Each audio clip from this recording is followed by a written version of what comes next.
Hola, como está usted? Muy bien, gracias. Buongiorno.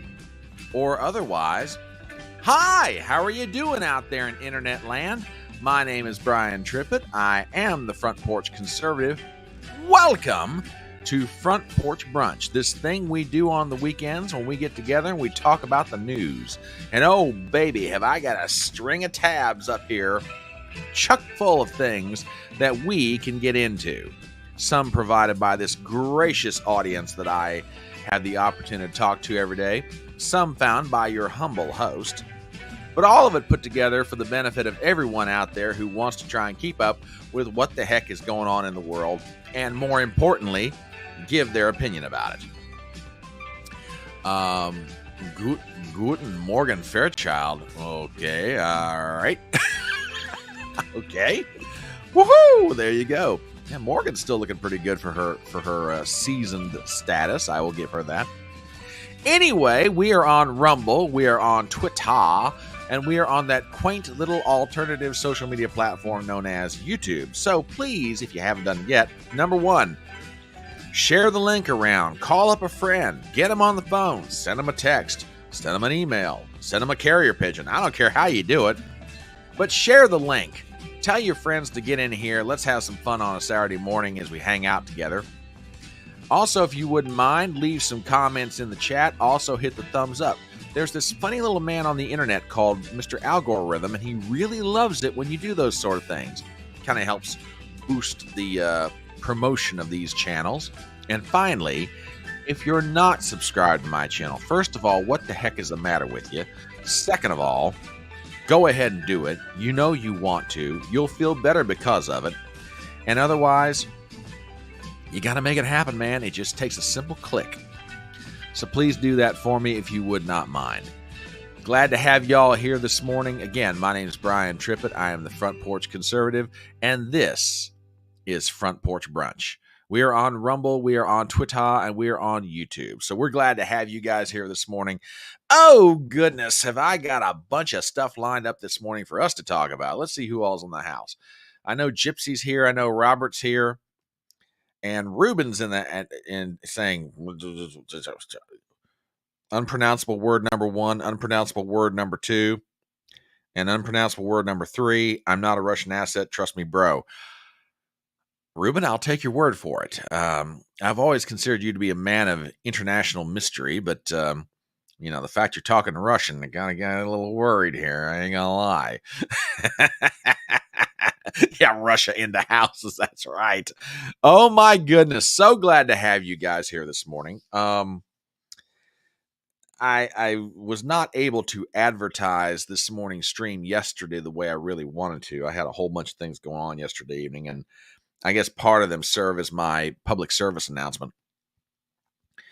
Saw a friend of mine yesterday evening that I had not seen face-to-face in, gosh, I can't tell you how many years. And the reason that we were gathered together last night is one of her family members passed away very unexpectedly.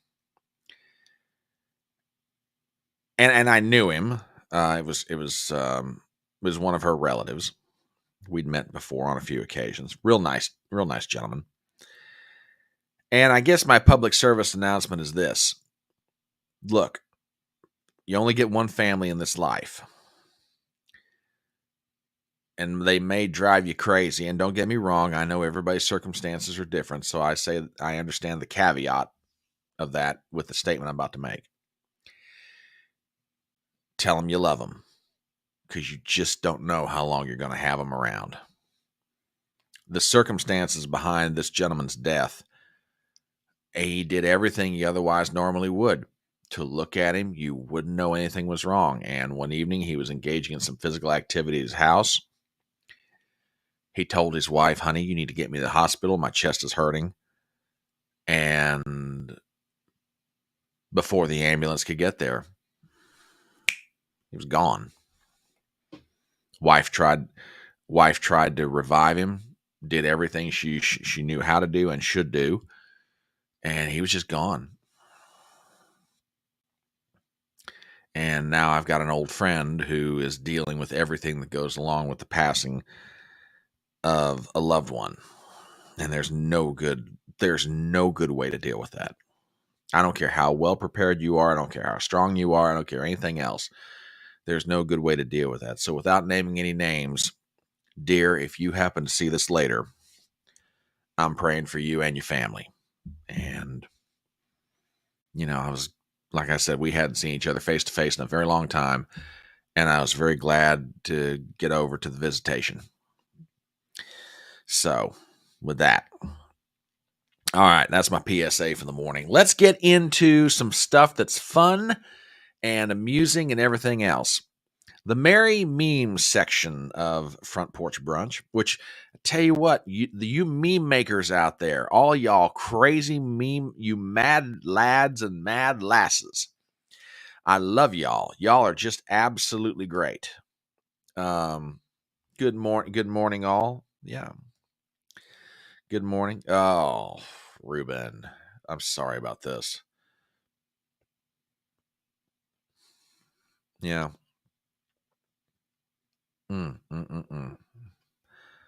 My brother, I'm sorry. Truly, I am. Anyway, let's get into some stuff that's going to hopefully give everybody a good chuckle. Now, I don't know what the weather is like where you guys are at, but where I am, it is sunshiny and about 65 degrees. Now, it's been high 80s, low 90s all week long, and for some reason, don't ask me why, for some reason, the Almighty decided to drop the temperature about 20 degrees. The high in my area is going to hit 70, and that's about it. Maybe 72, 73 at the most. And it is, I walked outside a couple times this morning, and it's just chilly. I ain't going to lie.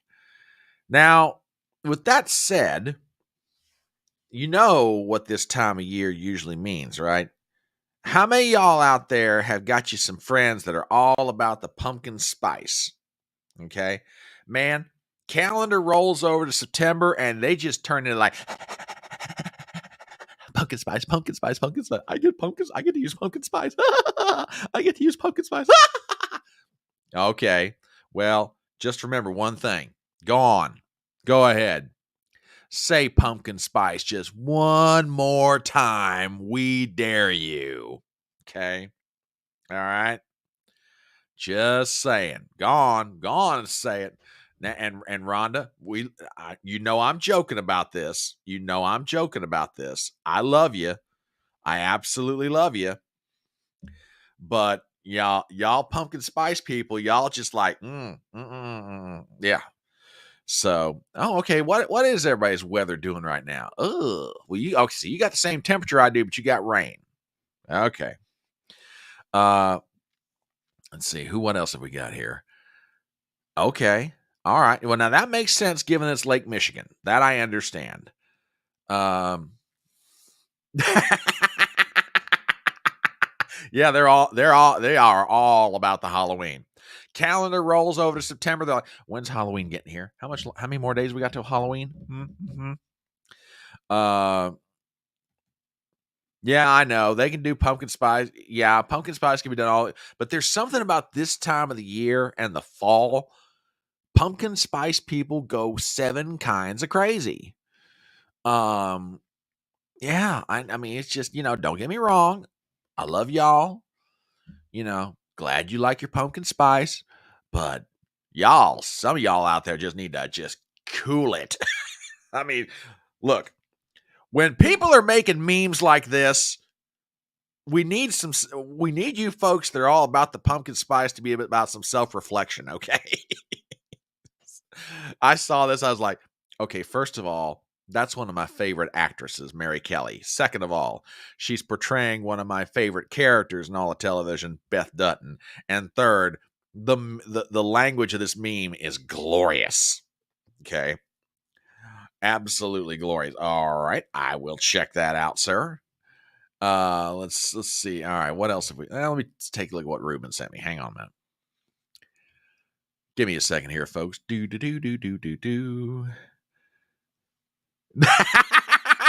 Oh, we're going to do this. We are absolutely doing this. Oh my gosh, this is too funny. Hang on a minute, guys. Ruben, being the humorous fellow that he usually is, has sent me a follow-up to our pumpkin spice latte update. Hang on a minute. Oh, this is just too daggone good. This is just too good. I got to put this up here. This is funny. Yeah, we got sporty spice, baby spice, scary spice, posh spice, ginger spice, pumpkin spice. Ruben, that is priceless. As always, sir. God love you. God love you. Thank you, Ruben. That's just great. Oh, that's good. All right. What else have we got going on here? Okay. Next meme. Not necessarily humorous, but given who it is, and anytime this guy drops a pearl of wisdom, I am all about it. Okay. The legendary Dr. Thomas Sowell. With that, here's the meme. Much of the social history of the Western world over the past 3 decades has involved replacing what worked with what sounded good. Y'all, I am dropping that. That's my first drop of the morning. I'm dropping that one in YouTube and on Rumble because, daggone it, it just needs to be said. So there's your first drop of the morning. Oh, really? Oh, this is funny. Well, all right. Well, far out. That's just awesome. Yeah, that's about as good as my Valley Girl gets. And in that vein with the Thomas Sowell meme, we have another one from one of my other favorite people in American politics, the inestimable Thomas Massie. The difference between big government and big business is big government can take you to jail or shoot you if you do not comply. You know, I have heard it, well, put it this way. Robert Barnes has suggested that if Trump does win the election, as far as Secretary of Agriculture, he ought to think about Thomas Massie. And you know what? That's not necessarily a bad idea, to be perfectly honest. But I think Thomas Massie would be fantastic as Ag Secretary. But yeah, I found this meme early and I went, "Yep, yeah, it's pretty good. This one's pretty good." All right, let's see what else. Oh, now this. All right, then I'll forgive the pumpkin spice latte if you're reading Thomas Sowell. Okay, if it's in the reading of a really good book by Sowell, all right, you can have your pumpkin spice latte before we roll over to the fall season. Okay, I'll give you that one. Oh, let's see what else do we have in the way of merry memes. Oh, now here's one's a little more poignant, but pretty daggone true. Here what may be two individuals. Here may be two individuals that are reflective of the thinking of most Democrat voters. I mean, I'm not saying, but y'all come to your own conclusions here. You know, as they look at the aftermath of the cities in which they live, they can look up and say, well, at least Trump isn't president. Yeah, that one's pretty good. Very poignant, by the way. You know, I've been talking about it for a while now, but memes are the political cartoon of the 21st century. They really are. They really are. So now, these next two are for you ladies in the audience, and I think you're going to appreciate this. That's not. Let's put it this way: the first one makes a good point. Here's a picture of 3 women who I don't think are going to have much trouble with illegal aliens. Okay. Not saying they won't have any trouble with them, but don't think they're going to have a lot of trouble. I have no idea why. Couldn't possibly imagine what it is that makes them safer than other women out there. But funny. Yeah, I got a feeling they're not going to have too much trouble. Yeah. And there's a reason why well, let me take that back. There's probably a real good reason why. Because their parents probably taught them a very important lesson. And I think the lesson goes something like this: teach your daughter to shoot because a restraining order is just a piece of paper. Just saying. So there you go. There you go. All right. What else do we have in the way of memes for the morning?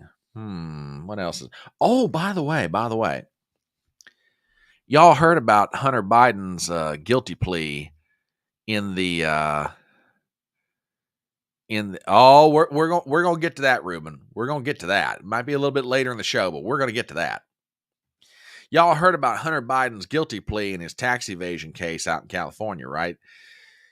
Well, what was not largely reported is that apparently Hunter had a very, very, very big insurance policy on him that apparently is now paying off big time. Now, his insurance company, it's probably one you don't really think of for insurance purposes, but they do have a good motto, which actually I think they're kind of ripping off from other people. Apparently, the insurance policy was written by two different firms. One of them was the CIA and the other was the FBI. And their motto is, "You're in good hands with the deep state." Again, I think that motto sounds vaguely familiar to somebody else, but I don't know. Just I'm not sure. And the other thing I'm not sure of is I'm not sure if I would use this particular thing for your advertising purposes, but okay. But anyway, yeah, I guess this is advertising for Hunter's insurance policies that helped him out in that California case. Just saying.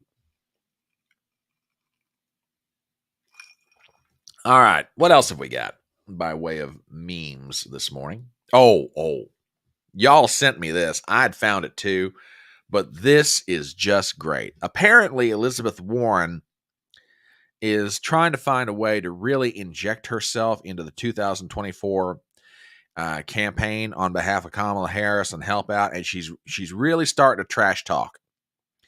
There's a lot of trash talking coming out of Elizabeth Warren's mouth, the senator from Massachusetts. And apparently she is ready to get downright nasty with Donald Trump. And she's telling him, "Donald, you ain't seen nasty yet." To which I think Trump has the most appropriate reply here, that he has the most appropriate reply you could possibly imagine. So, so apparently Senator Hiawatha is ready to throw down, and Trump's really hoping she throws down nothing. So there you go. Everybody's been saying it's the strangest political season they've ever seen. Well, there you go. Oh, goodness. Yeah, thank you very much, Senator Hiawatha. Okay, what else have we got here? Apparently, housewives across America are just about fed up with Kamala Harris. And they are letting their displeasure with the vice president be known. As a matter of fact, some of them have now found a very interesting take on one of her more famous phrases. So, yes, it looks like women of America are rising up, and they're doing it with a cup of coffee. Just saying. Oh, goodness. Yep. Don't know about you, but I'd like to be unburdened by what has been from the past 3+ years.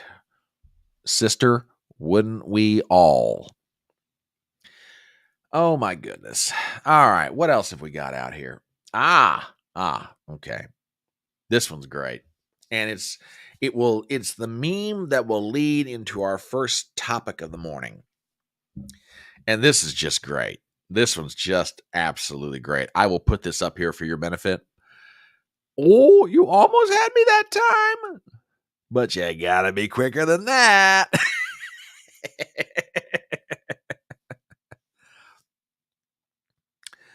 Oh, yeah, this is true, dear. This is true. Absolutely true.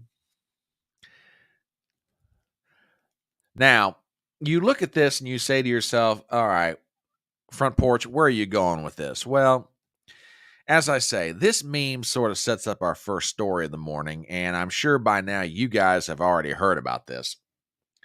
But if you haven't, good news for Donald Trump. Of course, I'm not so sure how good the news is, and I'll tell you why here in a minute. But let's get to the headline, and we'll read a little bit about it. We'll talk it over. From Breitbart. Judge Juan Marchand postpones Donald Trump's sentencing until after the election. Article written by Bradley J. at Breitbart. We have the following. Judge Juan Marchand postponed Republican presidential nominee Donald Trump's sentencing for his business records conviction until after the election, delivering the former president a significant victory. After a previous delay, Trump's sentencing had been set for September 18th.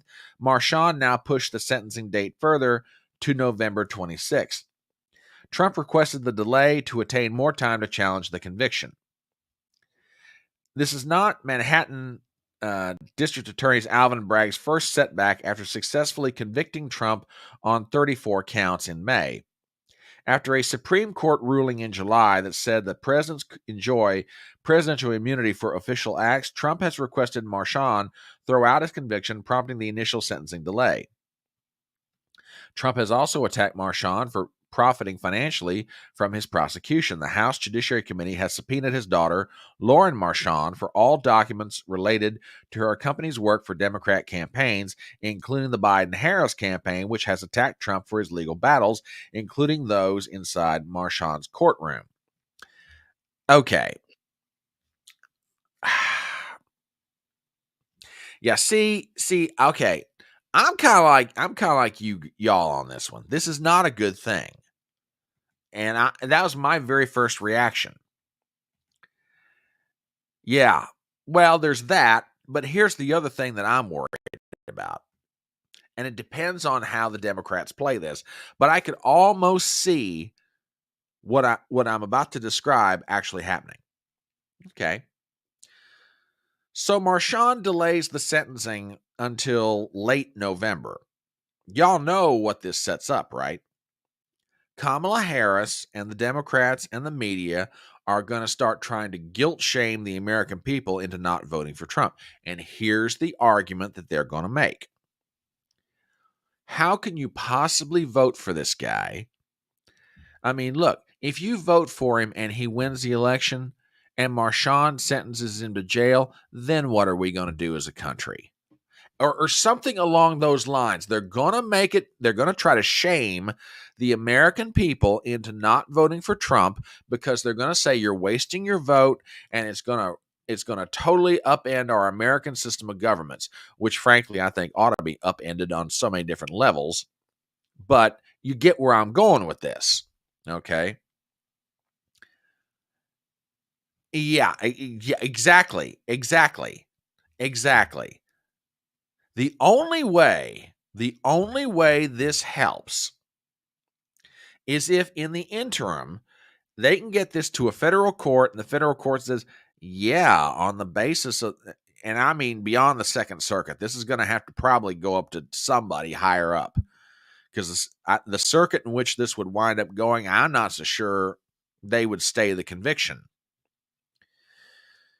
The only way this helps Trump is if somewhere between now and the November election, not the sentencing date, the November election, if a federal court rules, yeah, the case is declared to be a mistrial because you introduced evidence that never should have been there, which that's the argument that Trump's lawyers are making, and it's an appropriate argument.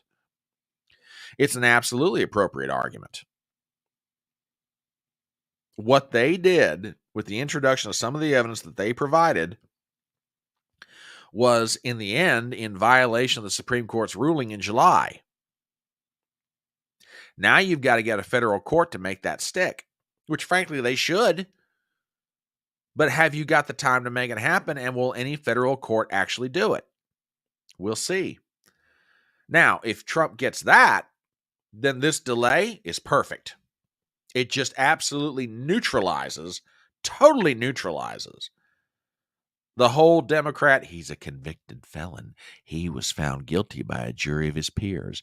He's guilty of 34 counts of business document fraud. He slept with a porn star.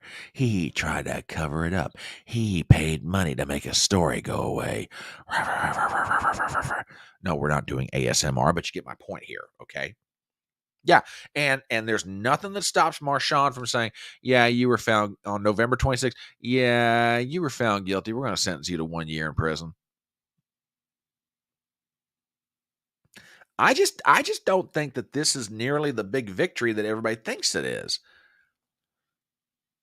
Because I can just see Kamala Harris and her people and all the Democrats saying, "America, how can you possibly vote for this guy? Look, if he wins this election and Marshawn throws him in jail, you have wasted your vote. You're going to throw you, the American people, because you actually want, safe borders and low taxes and low inflation. In your greed, you're going to throw the whole system into chaos. And then what are we going to do?" I'm telling you, it's where they're going with this. They're going to try to shame the American people into not voting for Trump because they're going to hang this thing over his head, this November 26th date, hanging over everybody's head, and try and convince them they shouldn't vote for Trump. Now, most people are going to vote for Trump. They're like, "We're voting for him. Screw you." Some people on the edges, maybe it affects them. I don't know. We'll see. But there were other pieces of news yesterday, not necessarily related to Trump's personal legal troubles, but Trump did get some good news legally that related to his campaign, and these definitely need to be talked about. And from the courtrooms of North Carolina and Michigan, we have the following. Michigan and North Carolina appeals courts order the removal of RFK Jr. from presidential ballots. Story by Ken Klukowski at Breitbart. We've got the following. Robert F. Kennedy Jr.'s name will not appear on ballots in North Carolina or Michigan following emergency orders Friday from courts in both states in a pair of major victories for former President Donald Trump. RFK suspended his long-shot third-party bid for the White House and threw his support behind Trump, shaking up the political establishment because of the Kennedy's name, dynastic status in the Democrat Party. While Kennedy could not win the White House under any realistic scenario, polls showed him with sufficiently high single-digit strength to potentially change the outcome between Trump and Kamala Harris in certain battleground states, including Michigan and North Carolina, depending on which major party candidate siphoned off more votes. Political allies of Kamala Harris hope to keep RFK on the ballot in certain states, including both North Carolina and Michigan, calculating he will draw more ballots away from Trump than Harris in those states. The matter became urgent in North Carolina, where the first absentee ballots are scheduled to be mailed out to voters. The North Carolina ruled RFK's name will come off the ballot in that state, ordering the trial court presiding over the matter to order the State Board of Elections to print and ship ballots that do not list Kennedy as a candidate. Harris's allies can still appeal the order in the North Carolina Supreme Court, although Michigan's absentee ballots are not yet set to go out, and so the matter was not quite as urgent there. It is nonetheless a major development, while Democrats will likely attempt to take it to the Michigan Supreme Court on an emergency basis. The cases are Kennedy versus North Carolina State Board of Elections in the North Carolina Court of Appeals and Kennedy versus Secretary of State in the Michigan Court of Appeals. So there you go. Oh, you're right, dear. They don't. They have no idea what shame is. None whatsoever. I mean, think about this for a second. The Democrats, for the longest time, did everything they possibly could to keep Robert F. Kennedy Jr. off the ballot in certain states. That's one of the reasons why he suspended his campaign and he came out endorsing Trump. It was between personal private security, which he now has to pay for again, by the way, between personal private security and going into court in every state and having to fight courts to get his name on the ballot, it was costing his campaign multi-millions, and I mean millions of dollars. And finally, Kennedy just came to the conclusion, look, this is crazy. They're bleeding us dry financially. We can't get our message out. And this is the Democrat Party that was doing it to him. Now, flip that around. The Democrat Party is suing him so he can't take his name off the ballot, having spent time and multi-millions of dollars trying to make sure he stays on the ballot. Oh, you're absolutely right, dear. They know no shame. None whatsoever. No shame at all. It's terrible. Absolutely terrible. So yeah, Trump's got some good wins there. And matter of fact, if you're wanting to see what the orders look like, I've got copies of them right here. We pop these up for your guys' perusal. This is the order from North Carolina, which actually I'm going to go ahead and drop this link into chat on both Rumble and YouTube. So give me 1 second if you guys want to take a look at it for yourselves. There it is on the YouTube side, and here it is on the Rumble side. So there you go. There's that one. And then we've also got the order from Michigan. Now, like I say, both of these are probably going to be taken up the food chain. But for right now, RFK Jr.'s name is off the ballot in both states. So there you go. Now, that said, oh, by the way, we do have a statement from the Harris campaign in reaction to all this.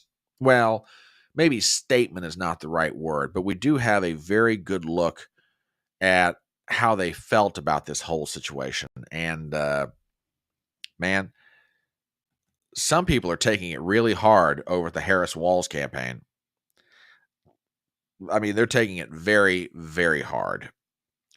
I don't know, guys. Just I've heard of trying to drown your sorrows in a bottle, but that's a lot of bottles. I'm not saying, but I'm just saying. So there you go. Kamala's not taking it well at all. Just not well at all. Now, as with everything in life, you have to take the good, but also realize you could indeed get the bad. And in that vein, Gypsy sent me something this morning, and I think we ought to take a look at it. It's from naturalnews.com, which you wouldn't be the first place you'd think of for getting political news, but we need to take a look at this.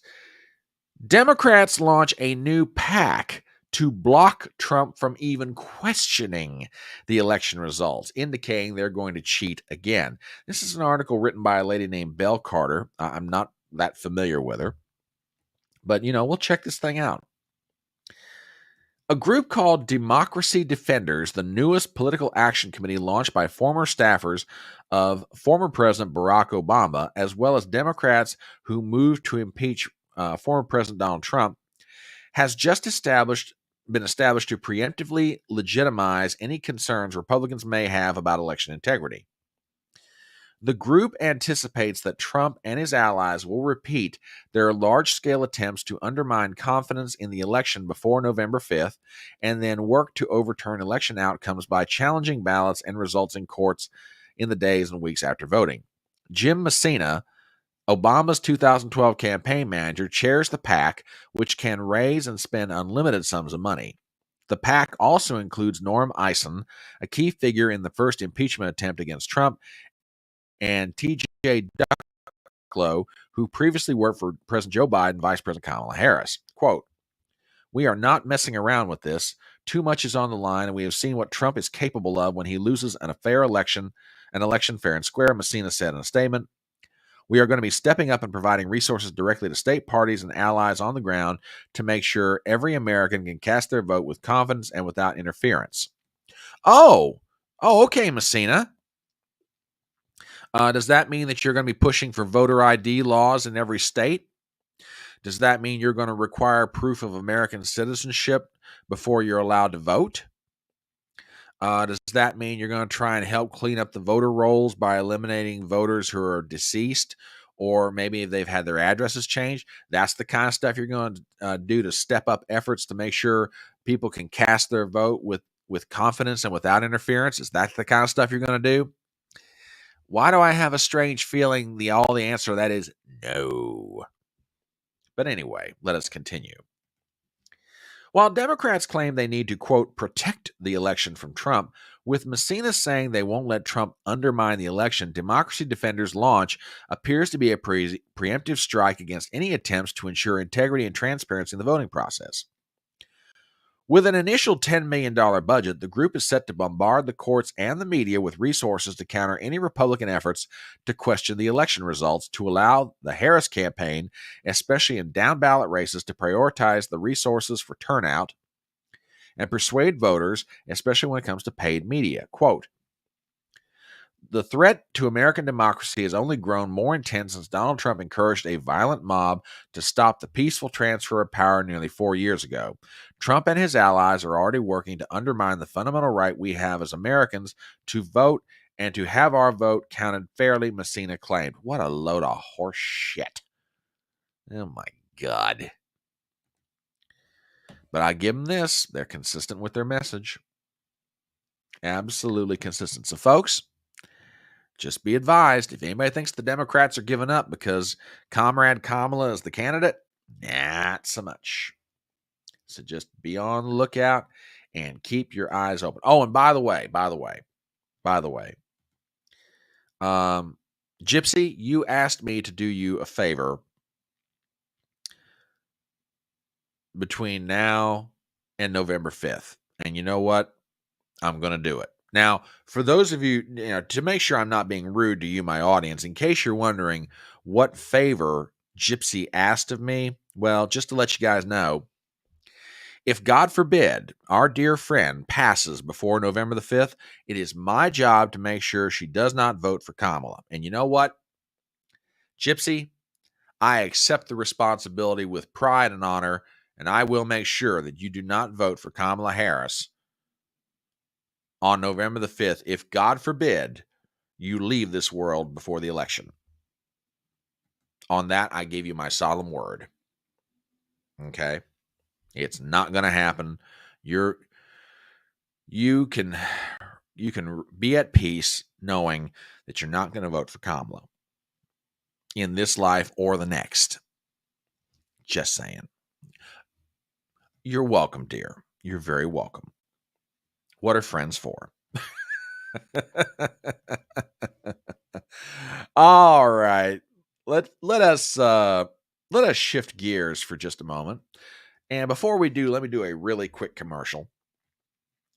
My name is Brian Trippett. I am the Front Porch Conservative. If you have happened upon this live stream, then you have happened upon one of the best things going on social media on Saturday mornings, and it is known as Front Porch Brunch. I and the members of Fedora Nation get together on the electronic front porch. We hang out, we drink coffee, and we even let someone drink pumpkin spice latte for that crowd. But anyway, we hang out together, we nosh on snacks, we drink our favorite beverage, we talk about the news, we give our views, we laugh, we cry, laugh and cry if needed. But anyway, we find a way to get through this crazy thing we call life. If nothing else, trying to help each other through it. Now, if that sort of thing is your cup of tea, if you like that idea, do me some favors. Number one, go ahead and subscribe to my channel on Rumble and on YouTube. Man, we are picking up subscribers all over the place, and I am just thrilled. As a matter of fact, on YouTube, and this is just me keeping everybody updated, we're now down to 59 subscribers away from 1,000. And I cannot tell you how thrilling it is to my heart that, having now done this for about a year and a half, we're getting that close. And I can do nothing but thank all of you guys for subscribing and being there and putting up with me and all my craziness and shenanigans and everything else. So subscribe on YouTube and Rumble. Share the link around. Leave a thumbs up. Leave some comments. You guys are the best audience on the internet, hands down, going away. All right. A little bit of a palate cleanser before we switch to our next topic. Y'all have heard, if you've heard of the WNBA basketball player Caitlin Clark, give me an F in the chat on both sides, Rumble and YouTube. If you've heard of Caitlin Clark, give me an F in the chat. Okay. While you're doing that, I got to double check something on Rumble because for some reason, Rumble does not feel like it's doing what it ought to be doing this morning, and I have no idea why. What the heck is going on? Turnout. Oh, and persuade. Oh, okay, yeah, Rumble is working, but very quiet over there this morning. Yeah, give me an. All right, so y'all have obviously heard. Okay, I have got to show you what I think is one of the smoothest basketball moves I think I have ever watched. Okay. Now, this picks up with, and I'm not sure. Okay. Okay, let me tell you about Caitlin Clark before I show this clip. Caitlin Clark is a young lady. She is enjoying her rookie season in the WNBA. Before she came to the WNBA, she played college basketball at University of Iowa. I believe, if my memory's right, she holds the record for most points scored in a college career in female basketball. She is tall, lanky, but if you enjoy watching basketball, men's or women's basketball, it doesn't matter to me. If you just enjoy watching the game basketball, watching this girl play is just something to see. This girl can shoot, she can dribble, she can pass the ball. I tell you what, if this young lady avoids injury, keeps her head screwed on straight, translation, stays away from drugs and alcohol and all that stuff. But if this young lady keeps going the direction she's going, then well, I'll tell you what she reminds me of. If you're an old Celtics fan, she reminds me of the female version of Larry Bird. And I mean that in all sincerity. I really do. She reminds me of the female version of a very young Larry Bird. I mean, when Larry Bird came to the NBA, here was this 6'10", yeah, Bird's about 6'10", kid from Indiana who, yeah, she's that good. She is that good. She really does. Yeah, I'm serious. I'm very serious. See, I'm not the only one that thinks this. Well, the boys have just arrived over on Rumble. The Wingnuts are in. TBA's like, oh, sheet, I forgot about Fedora. No, don't worry about it. WWG1's here. Morning, boys. No, you're cool. Don't worry. Yeah, no, I'm serious. She reminds me of a very young, she's the female version of Larry Bird. And I found this clip this morning, and I kept watching it. And I went, if you need proof for why you ought to, hey, look, and I'll freely admit, I am not the biggest WNBA fan in the world. I don't hate these ladies who are playing basketball, but I don't necessarily watch it. Okay. But Caitlin Clark, I'm not kidding you, is giving me all kinds of reasons to start watching WNBA games, especially if her team, the Indiana Fever, are playing. Now, that sets up this clip that you're about to see. This is the palate cleanser. Now, she's at half court when this starts, okay? And I'm going to step out of this and let you guys watch. Let me see if I can do one more here. Let me take off the volume. Now, I'm going to start that over again. Okay, now watch this, okay? Now, I wish I could make this in slow-mo. Well, actually, I can. Oh, I can. I can do something about the playback speed. I want to make this really, really slow so y'all can see this, okay? Now keep in mind, she's starting at half court. Watch this. Dribbling, dribbling with her right hand, dribbling with her right hand, dribbling with her right hand. Behind the back dribble, totally fakes out the defender, switches over to her left hand, off her left foot, switches back to her right hand, on right foot, goes up, and lay in.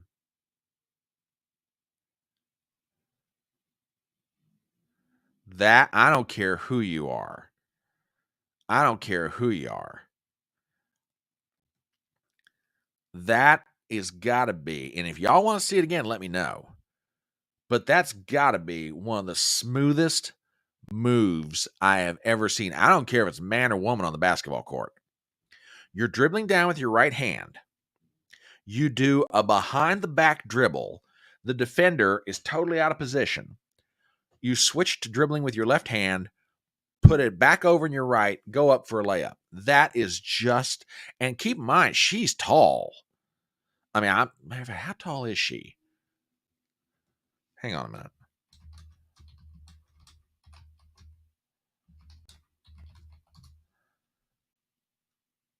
She's 6 feet.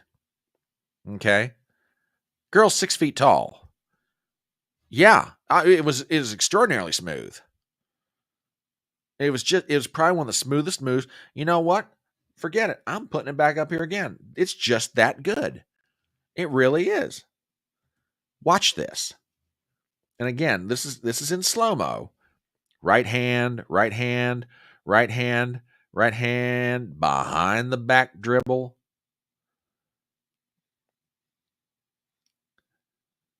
Switches to left hand. Here comes another defender to try and help, realizing, oh crap, my teammate just got faked out of her socks. Switches back over to right hand, goes up, lays it up, and voila, lays it in, 2 points. Yeah. I mean, it was, yeah.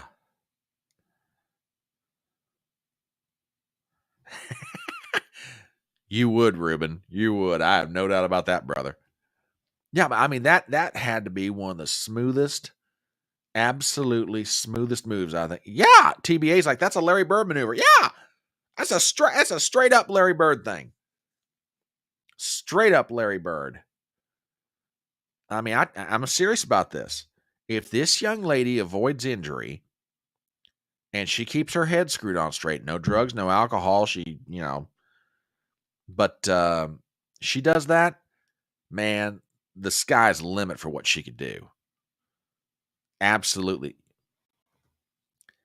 Oh yeah. Oh yeah. Well, I get it. Hey, when I was, and this is back when Bird was playing, and I still watch the Celtics whenever I can, but to me, the NBA these days is just not the same. But when Bird was playing, I didn't miss a game. If I could catch Larry Bird on a game, and usually it was CBS, tells you how long ago this was. And yeah, especially when June rolled around, because that was the NBA Finals and those great matchups between Larry Bird and the Celtics and Magic Johnson and the Lakers were just something extraordinary to watch. TBA says, is she 6'10"? No, she's listed as 6 foot, 6 feet tall. And that's just, man, I tell you what, that Caitlin Clark is something to behold. Like I said, I saw that clip and I was like, I gotta play that this morning. That's a pure old palate cleanser. Now, if y'all thought we were through with the memes, not quite so much. And there are 2 of them here that kind of set up our next subject. Oh yeah, I think you're right. Give her she'll be Yeah, she'll be trash talking like Bird. Yeah, absolutely. Absolutely she will. And and the thing with Bird, it's one thing to trash talk. It's another thing to trash talk and then back it up. I think one of the best stories that I ever heard about, I mean, there's a million and one stories about Larry Bird, but I think one of my favorites is when he looked at Byron Scott and James Worthy of the Lakers in a game and said, now, fellas, we're going to come out of the timeout.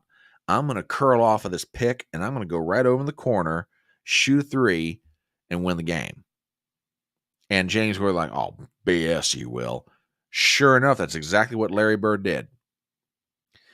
Came out of the timeout, ball gets thrown inbounds, Bird curls off of a pick, gets the ball, goes to the corner, shoots three, wins game. Absolutely. Yeah. Oh, yeah. Yeah. Bird was the Bird was the biggest trash talker. People think, Reggie Miller or Charles Barkley or no. No. Ain't nothing like Bird. Bird was just an absolute master. Okay. All right. Our next memes of the morning, which set up our next subject. This whole thing with Tenet Media is starting to reach, some pretty extraordinary things. And I tell you what, evidence is being brought forward of the collusion between these social media content creators and the Russian government. As a matter of fact, somebody found this piece of evidence, and I don't. First of all, I didn't even know that Tim Pool was into horseback riding. Okay, I didn't realize that. And second of all, I didn't realize he's out riding with Vladimir Putin. But apparently, gosh, I mean, and like I said, there's a lot of evidence being brought forward about the collusion between the Russian government and and these social media content creators. Well, you can add this to the list of things that are proving to be a very damning indictment of these individuals. I'm just saying.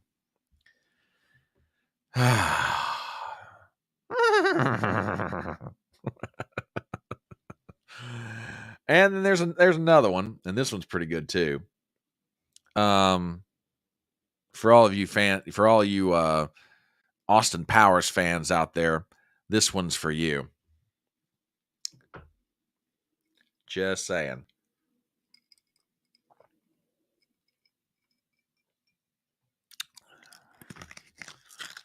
Now, I don't necessarily have any news articles to kind of go along with this, but there are some things that have been dropping in the past few days since this story broke. I think it was Wednesday? And for those of you not familiar of what's going on, the Justice Department about the middle of this week had announced that they had indicted two individuals in Russia who were affiliated with the Russian media company known as RT. And according to this indictment, these two individuals paid $10 million to a media company in Tennessee, Tenet Media, that is owned by Lauren Chen and her husband. And according to the terms of this indictment, these two individuals were engaging in a election interference operation by trying to engage influencers to peddle misinformation. Now, we say social influencers, but the names are now very well known. Tim Pool, Benny Johnson, Dave Rubin, Lauren Southern, among others. Okay. Well, not only has the Justice Department taken action, apparently YouTube is now starting to get involved. Now, let me before I go any further, let's remember something. The only thing that has been done at this point is an indictment. Okay? Specifically against two individuals in Russia, and I have not read the indictment, so I'm not sure if this gets to Lauren Chen and her husband yet or not directly. Barnes has been all over this thing, absolutely all over it, and he and Alex Jones. And if I could find the clip real fast, well, you know what, I might be able to. But anyway, there is a clip out on Alex's Twitter page, and it's the whole 1 hour discussion that he had with Robert Barnes about this whole thing. And let me tell you something, and I really do mean this. You need to go find that clip on Alex Jones's Twitter page. The clip is he and Robert Barnes talking for a little over an hour. And I'm telling you, take the time and listen to it, because Barnes absolutely lays out the case why this thing is just the biggest fraud you've ever heard of. Oh, not by Lauren Chen, and not even by these two individuals in Russia. No, this is a fraud being perpetrated by somebody else, and odds are it's closer to Quantico and Langley than it is anywhere in Russia. We'll just leave it right there. Okay. Now, nobody's been convicted of anything yet. All we've got is an indictment. However, YouTube, the powers that be at YouTube, are already taking steps. Take a look at this, folks. The YouTube channel for Tenet Media, as well as 4 other channels belonging to its founder, Lauren Chen, which added up to well over 1 million subscribers, has been terminated by YouTube following yesterday's indictment by the U.S. Department of Justice, which alleges that both Lauren and her husband knowingly accepted over $10 million in funding from foreign agents linked to the Russian government, while pushing media personalities on Tenet like Dave Rubin, Tim Pool, and Benny Johnson into producing pro-Russian content. Okay, let's stop and talk about some of this for a minute. Okay? That Lauren and her husband knowingly accepted $10 million from foreign agents linked to the Russian government. I have a question, and it's a question. Oh, yeah, that's absolutely true. We'll get to that in a second too. But I have a question, and it's a question not necessarily original to me, but Robert Barnes, straight out of the chute, asked this question. And you know what? The more he keeps asking it, the more I've got to ask the question. Why wasn't the Russian company RT directly indicted? Why were they not named in the indictment? They named the 2 individuals supposedly affiliated with RT, but why didn't they name RT? If this is a Russian election meddling interference ploy, okay, in other words, the Russian government gives RT $10 million. RT comes directly to Tenet Media, owned by Lauren Chen and her husband, and says, hey, we want to pay you guys, yada, yada, yada. Then why wasn't RT named in the indictment?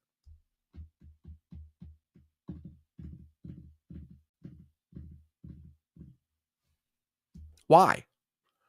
Why did they only go after the 2 individuals, which, as Robert Barnes, I think, appropriately points out, those 2 individuals will probably never darken the door of a U.S. courtroom. They'll never be able to get them out of Russia. So basically, you name 2 individuals, Russian citizens, who probably will never, ever, ever see the inside of a U.S. courtroom. But you've also named Lauren Chen and her husband and the company they own, Tenet Media.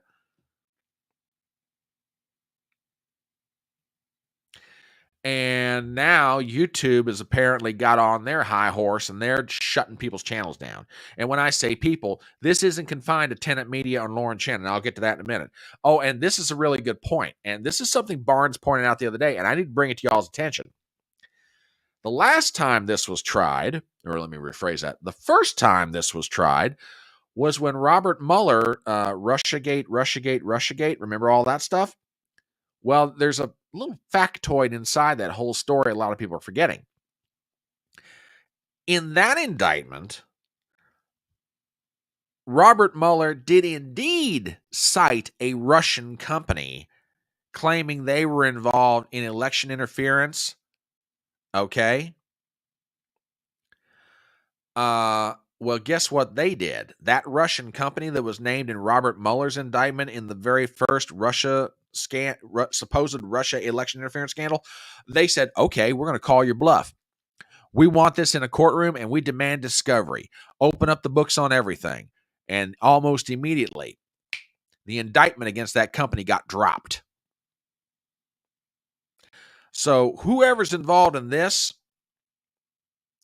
apparently got smart this time. Said, we ain't going to name some company. No, we ain't going to have them call our bluff. Hell no, we'll just name a couple individuals. They'll never see the inside the courtroom anyway.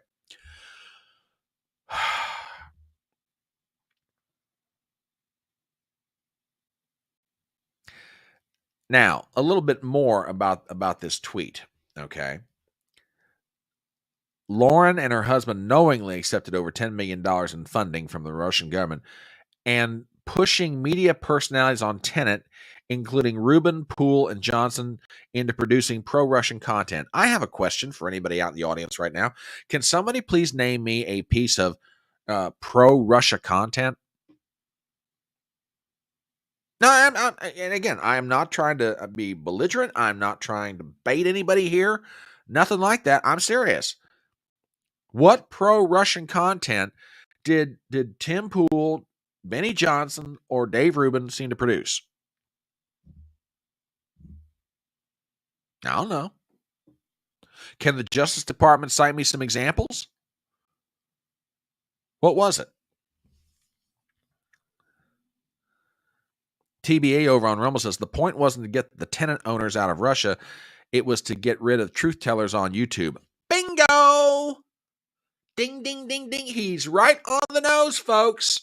Right on the nose. That's exactly what they're doing here. This isn't about Russian interference. It's about shutting down people who are trying to speak the truth, who are trying to give information to individuals and say, hey, were you aware of this? Maybe you ought to know about it if you're making a decision on this issue that's out there. Is that what we're now calling Russian disinformation? Really? An alternative view of a situation? That's disinformation? That's propaganda? No, I'm sorry. No, that's actually trying to give both sides of the story, which I thought we were all about here under the guise of free speech. Thank you. Okay, let me get some of your comments in here on this because I know you guys are just chomping at the bit on this one. Let's see. Tracy, my love.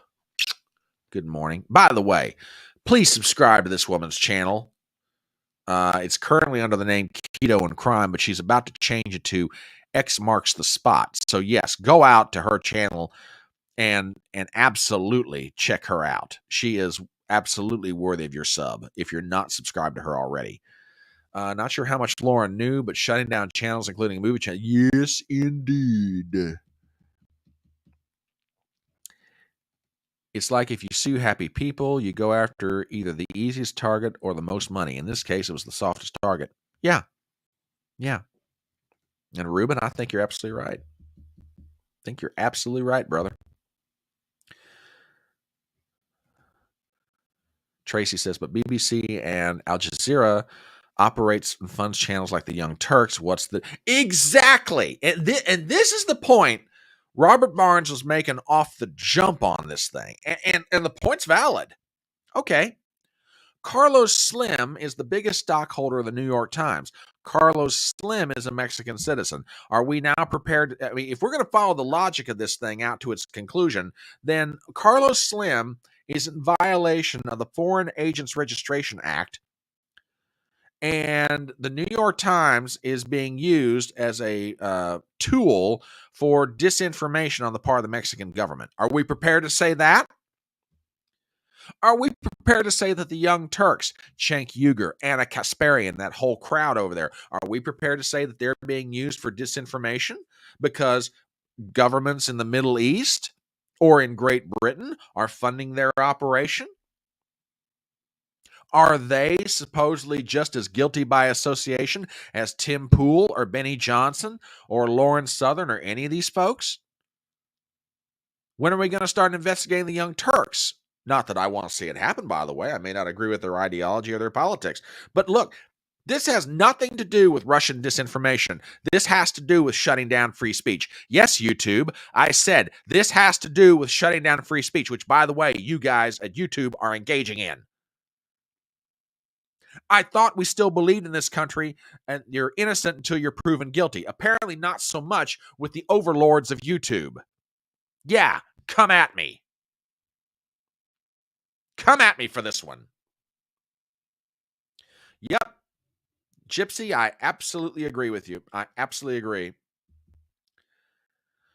And this is true too. This is absolutely true.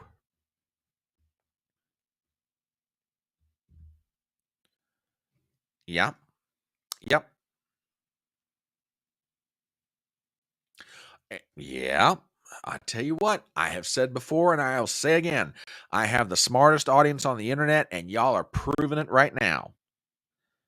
If anybody happens upon this channel and they find these comments, be they mine, but more particularly this audience right now is proving in 2 minutes or less why they are the smartest audience on the internet. Period. Hands down. My goodness. Just absolutely insane where we're going here. This is nuts.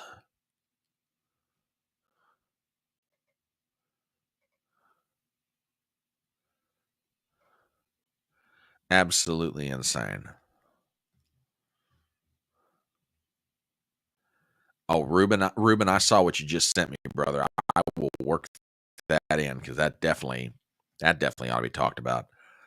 But I mean, this is madness. So they've shut down Tenet Media's YouTube channel. They've shut down all of Lauren Chen's channels. So we're talking over 1 million subscribers gone. Well, they didn't just shut them down, by the way. Taylor Hanson was a reporter, and apparently he was working for Tenet Media. Well, he just posted this. He just posted this the other day on his Twitter page. Tenet Media has ended, to go back to Gypsy's point that she commented upon earlier. Tenet Media has ended after the DOJ indictment, and I will now be pursuing other job opportunities, so I may continue to report on vital news stories this election season.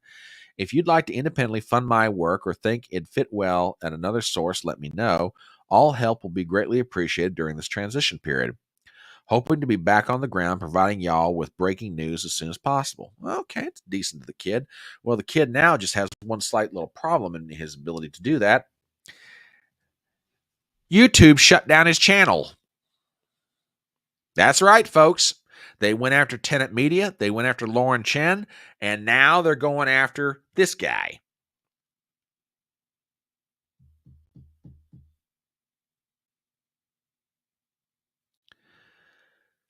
And frankly, and I'm going to say something, not that I am wishing it on these cats, but I'm serious about this.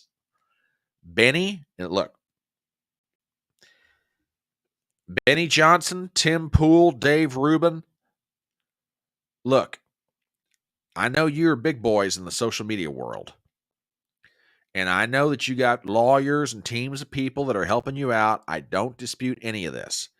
But fellas, watch your back because YouTube's coming for you next. And if you don't think they are, then you guys are naive beyond the point of ridiculousness. They've gone after Lauren Chen. She had over 1 million subs on all of her channels combined.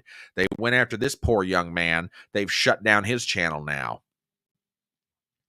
Guys, gird up your loins and get ready to go to war because YouTube is coming for you.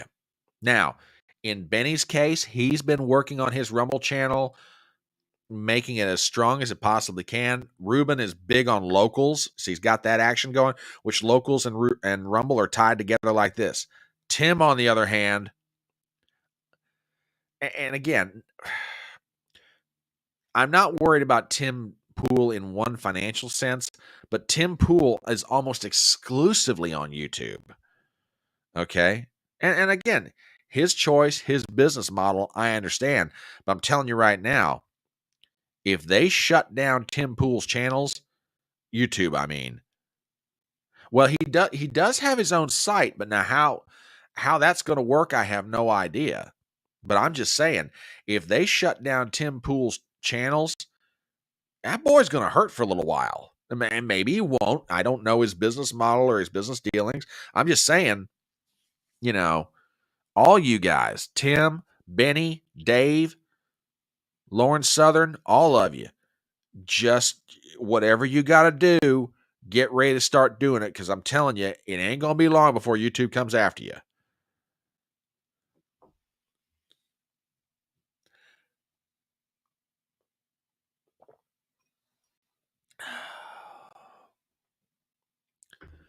Be afraid, folks. Be very afraid. Because here's the thing. Look, I know that and I'm not saying this to humble brag, it's the truth of the situation. I'm a small timer. You know, I've got almost 1,000 subs on YouTube. I've got almost 250 over on Rumble. Love all of you. But by comparison, I'm a small fry. But I'm telling you right now, if YouTube could shut down all of us on the political right, or even moderates who even question narratives, who question whether we should be funding the Ukraine war or whether the Ukrainian government is truly a democracy, or questioning vaccine policy, or questioning vaccines or pharmaceutical companies. If they could shut us down tomorrow, they'd do it. So yeah, I kind of have a reason to stand up and say something about this for any number of different reasons, but one of them more important, in my own little way with my own little channels, I'm trying to stand up and fight as much as I can. And I'm not trying to be a hero, but I know what's going to happen. They come for Dave Rubin and Tim Pool and Benny Johnson and Lauren Southern and Lauren Chen today. They're coming for me tomorrow. So if y'all got a channel and you got a voice, as much as you can in whatever way you can, shout it from the rooftops. Yeah, and here's another guy needs to be watching his back, and he's a lefty. Jimmy needs to be watching his back. I'm telling you, YouTube's not going to stop with this crap until somebody buys them out and does what Elon did to Twitter.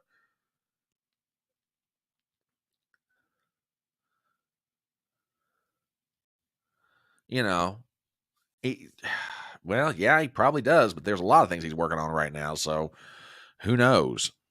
But yeah, I mean, it's not just going to be confined. It's not just going to be confined to people on the right. Anybody with a YouTube channel that comes out against whatever flavor of the day narrative is out there, yeah, they're shutting down people. The quartering's already been working on Rumble. You know, Jeremy from the quartering's already been working on building up his Rumble channel. He's doing a great job with it. But I'm just saying, YouTube is somebody at YouTube, somebody or somebodies at YouTube are just out for blood. So there you go, which is why I tell my subscribers all the time, subscribe to me on YouTube and Rumble. All you YouTubers, all 941 of you, I love each and every one of you. But please give me a sub on Rumble as well, because if the day ever comes they shut me down, which I don't think is going to happen anytime soon, but if the day ever comes I get shut down, I'm just going to keep rolling right on down the road with Rumble.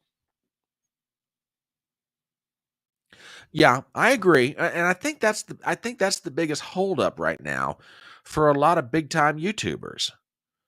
You know, and I get it. I mean, I had this discussion after John Cass and I finished the interview. He said, "So Rumble, huh?" I said, "Tell me about it." And I said, "Well, it's a great platform." He said, "I said, but the only problem with it is Rumble is a trade-off. With Rumble, you get more free speech, but it doesn't have all the bells and whistles of functionality that YouTube does, because YouTube's been around longer. They've got the kinks out of the engine, so to speak. You know, so just saying. So yeah, this is kind of where we are. Which, by the way, a couple of more reactions, and this is a valid point. And this young man, I'm going to show you his tweet. He brings up a good point. You do realize, in part, we're here right now because of the Republicans in Congress. What? How can you possibly say that anything happening to Lauren Chen and all these people is the fault of Republicans in Congress? Consider the following. Finally, this gentleman, Matt Kim, read the full indictment involving Tenet Media, the most important point that no one seems to talk about. The DOJ got all their evidence from emails, phone records, IP addresses, Discord messages, and Google searches without having any physical devices. Meaning, they have all the communications from Lauren Chen, all the employees, the friends, the known associates, as well as anyone who's ever communicated with Tim Pool, Dave Rubin, and Benny Johnson or associates thereof. You can thank Congress for extending FISA 702. The story isn't Russia, Russia, Russia. It's that they just collected all your data and communications. Welcome to the surveillance state. Pay attention.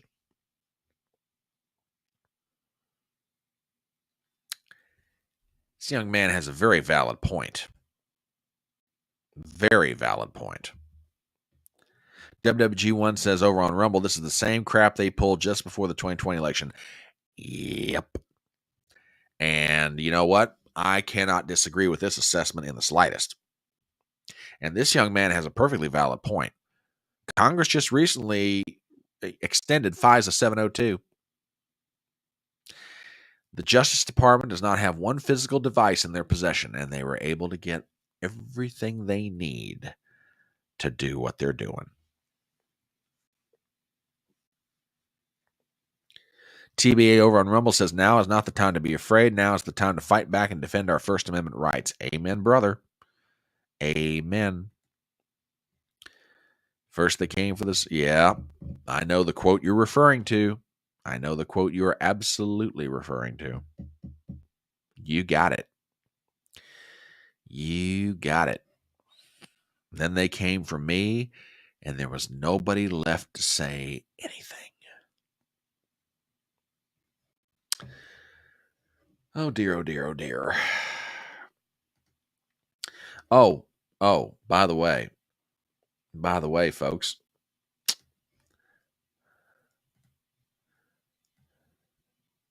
talking about a preview of things to come. If you think this fight about Tenet Media and Lauren Chen and everybody else, here's some things for you to think about for the future. As always, give me a sound check. Let me know if this is working, and just think about the following. Y'all think this is okay? We will double the Civil Rights Division and direct law enforcement to counter this extremism. We will hold social media platforms accountable for the hate infiltrating their platforms because they have a responsibility to help fight against this threat to our democracy. And if you profit off of hate, if you act as a megaphone for misinformation or cyber warfare, if you don't police your platforms, we are going to hold you accountable as a community. Like, I can't be the only one who thinks this is not okay. Like, it's the First Amendment. And no politician, I don't care who you're voting for, whether it's Kamala, Trump, or that one weird guy who was blabbling about on stage. We don't even know where he is now. We don't even know if he's still the president. I don't care who you support. But no one should be okay with the politicians saying they're going to restrict your First Amendment right on social media platforms. I don't give a fuck about mouth-breathing racists spewing hateful bullshit online. It's the First Amendment. And for the people who are like, oh, no, it's a private platform and your First Amendment doesn't account. Shut the fuck up. Yes, it does. Because this is a government telling a private company to censor people's First Amendment right on their platform. That is the same thing. What the fuck is going on in this country? Buddy, you just asked the question that multi-millions of us are asking, and we're not getting any really good answers.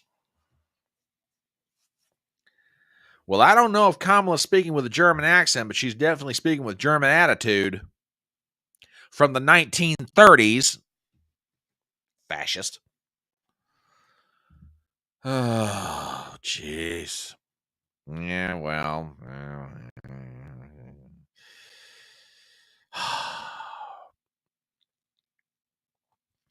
Yeah.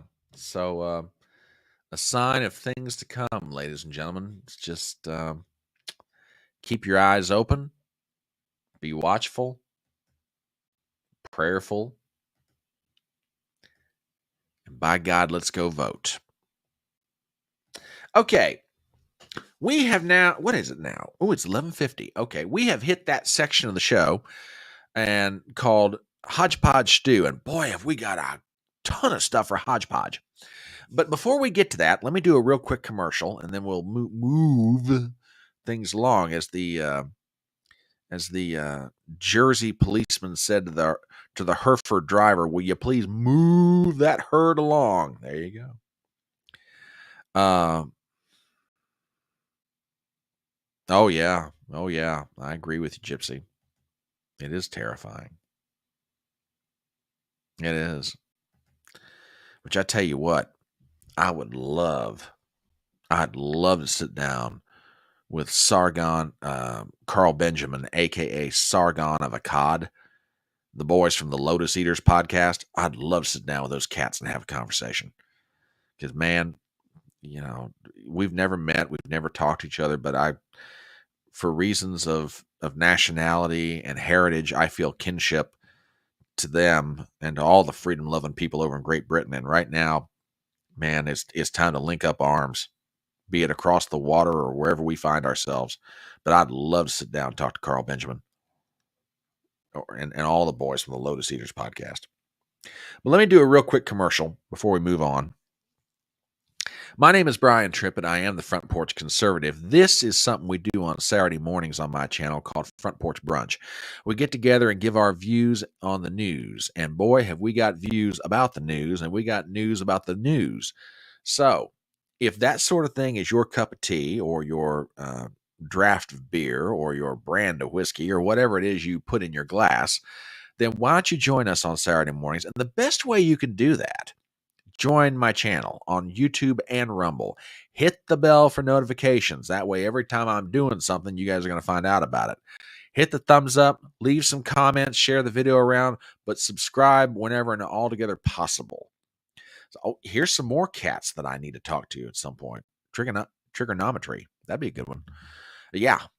So yes, please subscribe to my channels on YouTube and Rumble. Would love to have you become part of Fedora Nation, which, as you can see, we got the smartest audience on the internet, hands down, and it has nothing to do with the host, let me tell you. These people would be good on their own even if I weren't here. Okay, let us shift gears. Talk about some HodgePodge Stew. Now, for those of you who are coming to this live stream for the very first time, HodgePodge Stew is a collection of stories that they are important.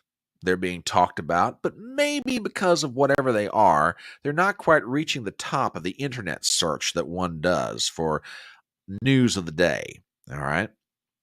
And we got a bunch of different things for HodgePodge Stew in this occasion, which, by the way, thank you all for those of you who are suggesting stories for HodgePodge. That is always appreciated because your host is ever vigilant trying to look for things in the news, but I don't always catch everything. So anytime you guys think you got it, and not just memes, by the way, if you think you've got a good story for HodgePodge, throw it at me. I will do my best to put it up. Can't always guarantee I get to them, but I will do my best to put them up. And with that, let us talk about the jobs report that came out yesterday from the Bureau of Labor Statistics. Now, if you have been following this channel for a while, you know I've been talking about it, and other people have been talking about it. Dr. Robin McCutcheon, the unofficial economist of the Electronic Front Porch, has been talking about it. We've all been talking about it, that if we're not in a recession, the signs are there that we're most certainly heading for one. Well, yesterday's jobs report is another one of those signs kind of screaming, we're in trouble. Okay, if you're wondering what I'm talking about. From CNBC.com, August payrolls grew by a less than expected 142,000, but the unemployment rate ticked down to 4.2%. Article by Jeff Cox, we read the following. The U.S. economy created slightly fewer jobs than expected in August, reflecting a slowing labor market while also clearing the way for the Federal Reserve to lower interest rates later this month. Non-farm payrolls expanded by 142,000 during the month, up from 89,000 in July and below the 161 consensus forecast from Dow Jones, according to a report Friday from the Labor Department's Bureau of Labor Statistics. So 161,000 were created in August, supposedly, up from 89,000 in July. All right, let's read further. At the same time, unemployment ticked down to 4.2%. The labor force expanded by 120,000 for the month, helping push the jobless level down 0.1 percentage point, although the labor force participation held at 62.7. An alternative measure that includes discouraged workers and those holding part-time jobs for economic reasons edged up to 7.9%, its highest reading since October of 21. Excuse me a second, I need a sip of water.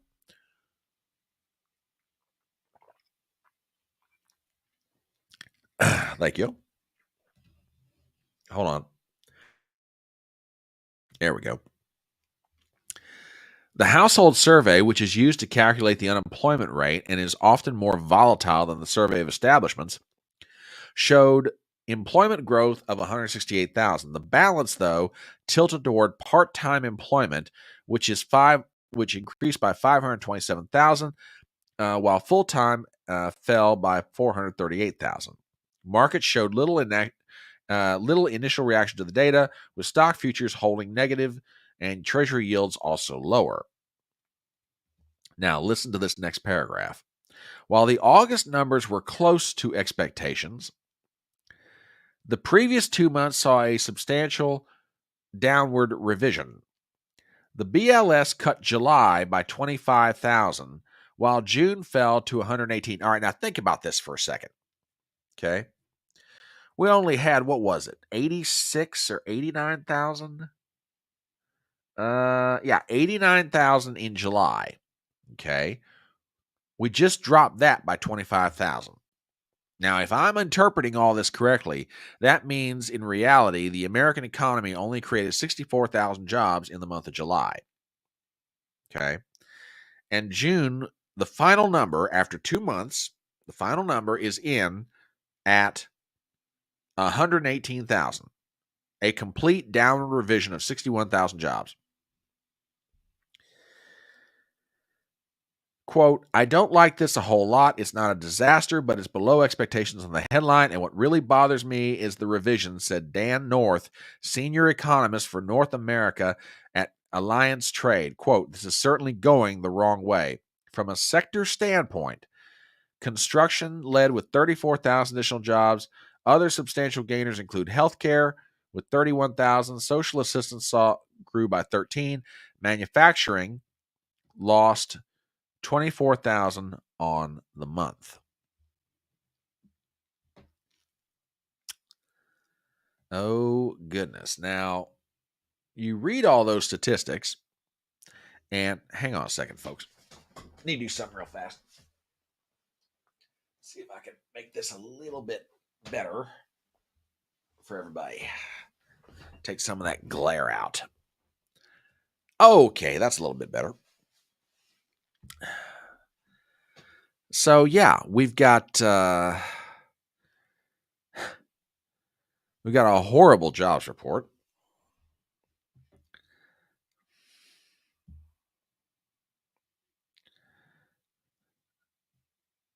Oh, send me that. Up in Connecticut.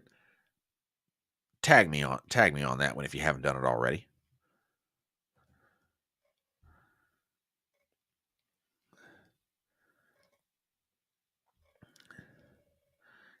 Definitely tag me on that one.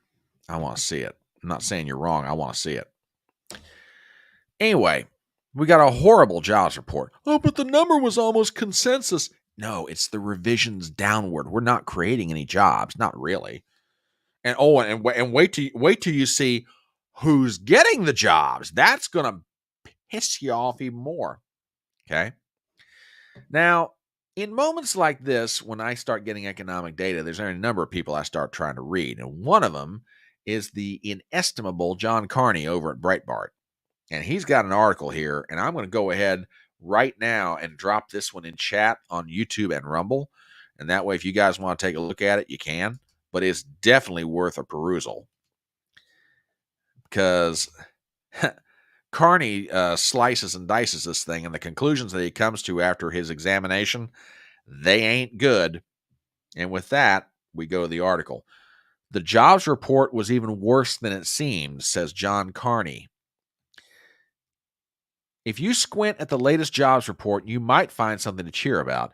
But if you look at it with very clear eyes, you will see an economy downshifting and bracing for impact. The Bureau of Labor Statistics told us Friday that employers added 142,000 jobs in August. Hardly anything to write home about and well short of expectations for the second month in a row. Add to that revisions in June and July, which collectively erased 86,000 jobs from the books, and the 3-month average is now a tepid 116,000. That is a far cry from the 202,000 monthly average we saw last year. If we narrow that down to the private sector, employment grew by 73,900 in August, falling short of the consensus forecast of 136,000. What's more, the prior month's private sector figure was revised down to a lukewarm 97,000, from 97,000 to 74,000. The three-way monthly average is now 96,000. That's private sector, folks. This suggests that businesses are not expanding payrolls, indicating a weakening demand for labor. Go a step further and subtract the so-called government-adjacent sector of healthcare and social assistance, and private payroll drops to 73,900. After revisions, the July figure was just 15,200, bordering on a contraction. And in the June figure was 28,300, which that brings the 3-month average down to 39,100, one of the weakest 3-month periods outside of an outright recession and employment contractions recorded in data going back to 1990. So what's the good news?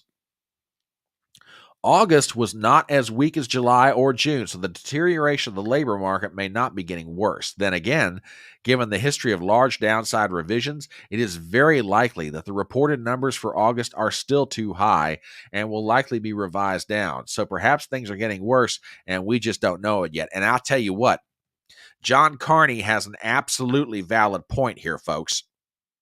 Okay? Absolutely valid. Keep in mind, we're being told that there were 136,000 jobs created in August.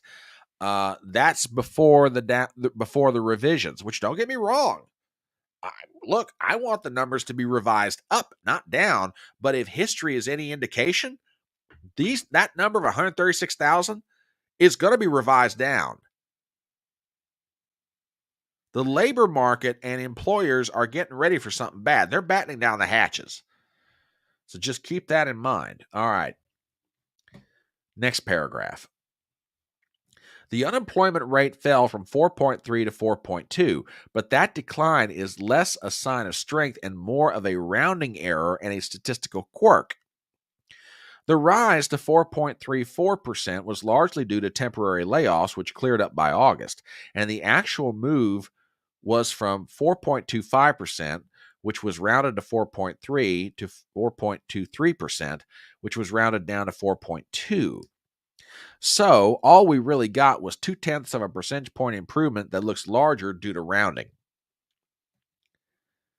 The household survey, from which the unemployment rate is derived, showed slightly higher employment growth in August, with the number of employed people rising by 168,000. The discrepancy between the establishment survey and the household survey that got a lot of attention early this month after several reports showed far less employment growth in the household survey than the establishment survey seems to have been resolved. For the past 3 months, the two surveys have been producing results very close to each other. Now, listen to this. One aspect of the household survey that has received a lot of attention is the gap between native-born employment and foreign-born employment. In August, the number of U.S.-born employees fell by 1.3 1.3 million, and the number of foreign-born employees rose by 635,000.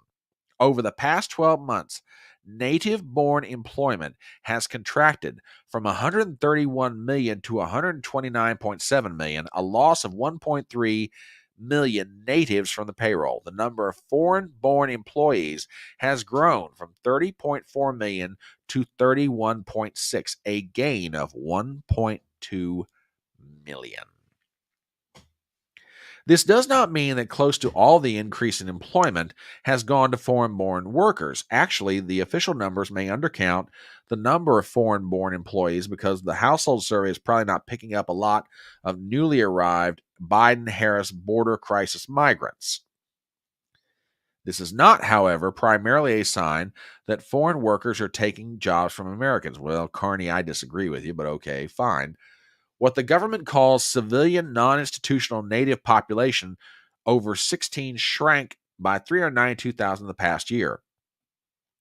The U.S.-born civilian labor force, that is, part of the population that is able and willing to work, fell by 768,000. In other words, one of the primary drivers of the contraction in U.S.-born workers is that there are fewer adults born here who are able and willing to work because our native population is aging, retiring, and dying. And that's a good point. That's fair. Now, that's fair. That is fair. So, morning, sir. They're having babies. We're not. And our population is getting older, retiring, and God forbid, dying. So, yeah. There is little to nothing about this report, folks, that is worth writing home about. And it's just likely to get worse.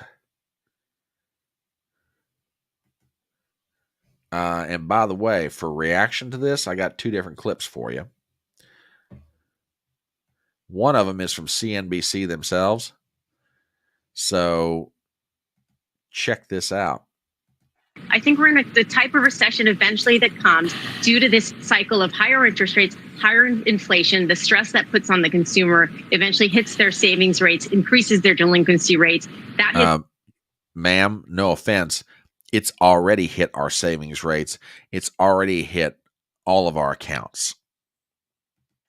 The employment markets where we're already starting to see some signs of companies slowing down in terms of hiring. They've paused hiring already. I think the next step will be when we start to see more layoffs. And that then will bring you your run-of-the-mill, more of a normal type of recession. A normal type of recession? That's a very interesting way of phrasing it. Very interesting indeed.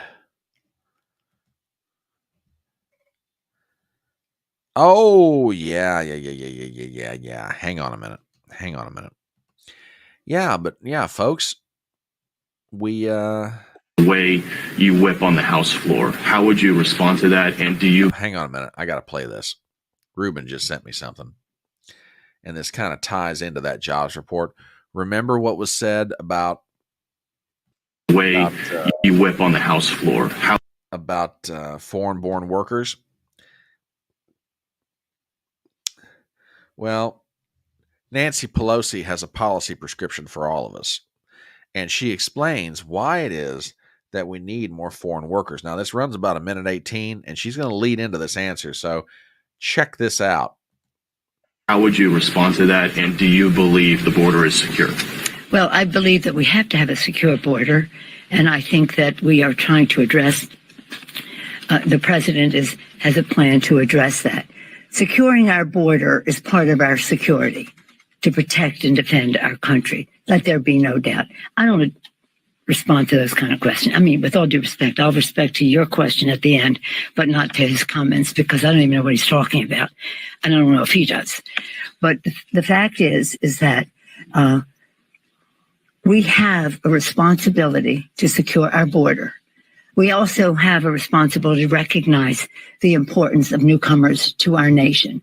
Right now, the best thing that we can do for our economy is to have comprehensive immigration reform.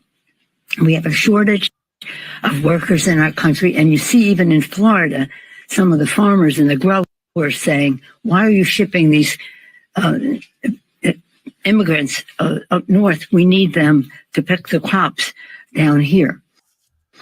But that doesn't mean that we don't recognize our moral responsibility as well. When the president, the former, well, way.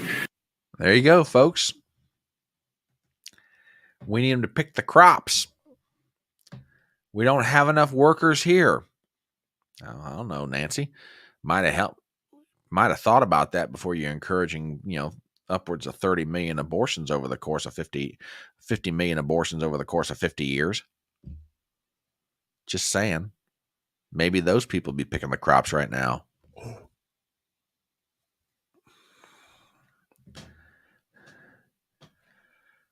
No, I didn't. I have not covered that, and I haven't got it keyed up. But okay, that's something I want to get into, but it's not. I can't do it right now. But yeah, thank you. Carrie's got a live stream going this morning. Oh, which fine. I didn't think she did on Saturdays, but okay, cool. Always glad when Carrie Smith. Oh, by the way. If you're not watching Carrie Smith, there's a lot of reasons why you ought to watch Deprogram with Carrie Smith. But let me tell you something. That woman has got to be one of the funniest ladies I've seen. She and I got into a back and forth the other night on Twitter about she was telling jokes and I was trying to get people to try the veal. And it was absolutely hysterical. I love Carrie, Carrie, from one hat wearer to another, hats off to you, sister. Oh, by the way, speaking about the jobs report, then we'll move on to our next subject. Mark Cuban. Okay. That's right. Okay, that is right. She's traveling right now. Okay, well, give her my love. Tell her I said hello. Mark Cuban. He can't make up his mind whether he wants to help Kamala Harris or hurt Kamala Harris. And if you don't believe me, check out this comment because this will crack you up. This is from an interview that Cuban did on CNBC. There's a whole bunch of folks in the Valley who I've been in touch with in the past week on this unrealized tax issue, gain issue, and where we've talked about those who are taking loans against their unrealized stock, et cetera, et cetera. And then they say, well, if you start to tax that, we won't be able to make investments in startups. We won't be able to give money over to venture capitalists and private equity folks and other things like that. What's your feedback to that distinction? Because I wonder, once there's a critique of one, then of one policy, and you get rid of that policy, then of course it moves to the critique of the next version of it. Well, of course, but okay. So what I told him was, if you tax unrealized gains, you're going to kill the stock market, right? Hey, Kamala, you might want to listen to the guy. I don't agree with him on everything, but the guy does know how to make money. Oh, okay. All right. Well, that's cool. No problem. All good. Yeah. She's got a plan out there right now to tax unrealized gains on business. Now, folks, I throw those economic terms around, and you guys are smart enough to figure out what they mean. But if you want a real life example of what this could do, well, let me show you a headline. This is from a fellow on Twitter. Goes by the social media handle Amuse. Now, just think about this. Selena Gomez, okay? Selena Gomez owns a company called Rare Beauty, okay? Started it a few years ago, apparently, which fine, good for her. But think about this. Just consider that company has grown in value by almost $2 billion in the last year, which is great. Great. I absolutely agree with that. I think that's awesome. Good for Selena Gomez. I'm very happy for her. Harris's unrealized tax gain plan could force Gomez to sell the company and pay $225 million in a tax bill. Okay. Look, unrealized gain. Now, again, I'm no accountant, but as I understand this plan of Kamala's, let's say you own a company, and let's say that you have worked it, you've grown it, and let's say you started out, the value of the company was $100,000, just for the sake of argument, okay? And let's say you grow it to $1.1 million. Okay, you have grown that company $1 million in value. Great. Hey, you haven't sold it. You haven't done anything to it. You still own it. Okay. You have made no taxable action as otherwise would be understood under normal rules of accountancy. Okay. You haven't sold any stock. You haven't whatever, right? Under her plan, there's $1 million of unrealized gain that she could tax you on. Huh? What? Huh? TBA, and you know what? That's a great question. TBA says, so how fast would the unrealized gains on your business or stock be translated to the unrealized gain on the market value of your house? That is a great question. That's an absolutely great question because, I mean, think of the dangerous slippery slope that happens if Kamala is able to get this thing in place. God forbid she wins the election, but God forbid even more if she takes this to the next level. Because right now she's just talking about unrealized gains on businesses, etc. But let's just take this example and run it out to its conclusion. Let's say that you are a person that engages in flipping houses. Okay. You buy a house, let's say it's run down, it needs some repairs, but you've looked at it, you've priced it, and you're like, hey, I buy it for this, and I put this much into it. Value will go up to this on the next appraisal. Hey, I could turn myself a nice little profit. Well, before you even get the chance to turn the profit, she's already hitting you for it. To go to TBA's question, from my perspective, as I understand it, if she were able to take it to the next step beyond the question of unrealized gains on businesses or stock and take it to unrealized gains on market value of a house, ain't nobody in the world has got an incentive at that point. Nobody's got an incentive at that point to fix up any house. Because why would you do it? Because if you increase the value of the house, she's going to tax you for it. I mean, you talk about a really fast way of killing the housing market and decreasing its value, and talking about forget the money. Let's just talk about quality of life. Why would anybody bother to fix up their house beyond barely what they minimally need to do if all that's going to happen is I'm going to get taxed for an unrealized gain? Yeah, landlords and homeowners would be in that situation. You will decrease the quality of housing in this country a truck ton if she takes this thing to the next step. And you know she will. Congress won't just stop with unrealized gains on business. Some Weisenheimer somewhere down the line, and it ain't going to be that far down the line, by the way, going to get the bright idea they ought to do the exact same thing on the housing market. Oh, it's true. Yeah, you're right, Robert. Yeah. You're right. I agree with you, brother. And you is definitely taxing our patience. So yeah, there's some things for you to think about. All right, what else is going on in the world? Oh, okay. Well, there's another one. WWG1 says, what about unrealized gains on classic cars? That's a great example. Here you have a physical asset. You've loved it, you've taken care of it. Like, let's say you own a 1938 Buick. Let's say you have brought that sucker back to mint condition. Okay? Mint condition.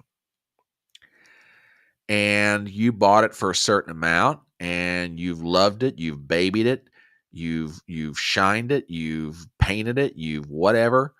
And now the car is worth a whole lot more than what you put into it or what you bought it for. Are they going to be able to tax you on that? TBA over on Rumble says any real asset could have unrealized gain level. Yeah, that's where this is going. This is why this is so, pardon my language, so damn frightening. If she gets this started, or not just her, it could be any Democrat because they're all cut from the same fascist cloth. If they get this started and it gets down the road, we are screwed.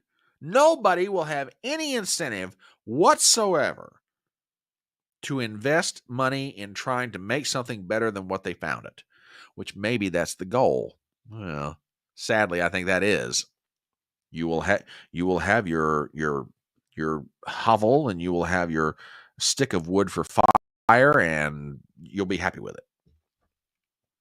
As opposed to taking the freedom that we've always enjoyed here in America and say, you know what?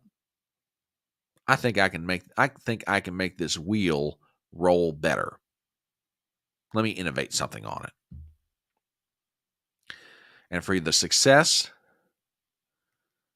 what do you get for it? Tax. You know what? Trump's kicking around the idea of getting rid of the income tax. Brother, I am all for that. Knock yourself out. Okay. Let us shift gears to our next story in HodgePodge Stew. Man, y'all been hearing about Aurora, Colorado, now Chicago, now Dallas, well, we got another one here. It's spreading to Wisconsin. Well, guys, I got a headline here. It's not going to shock listeners of the electronic front porch, but not going to shock you guys, but got to tell you about this one.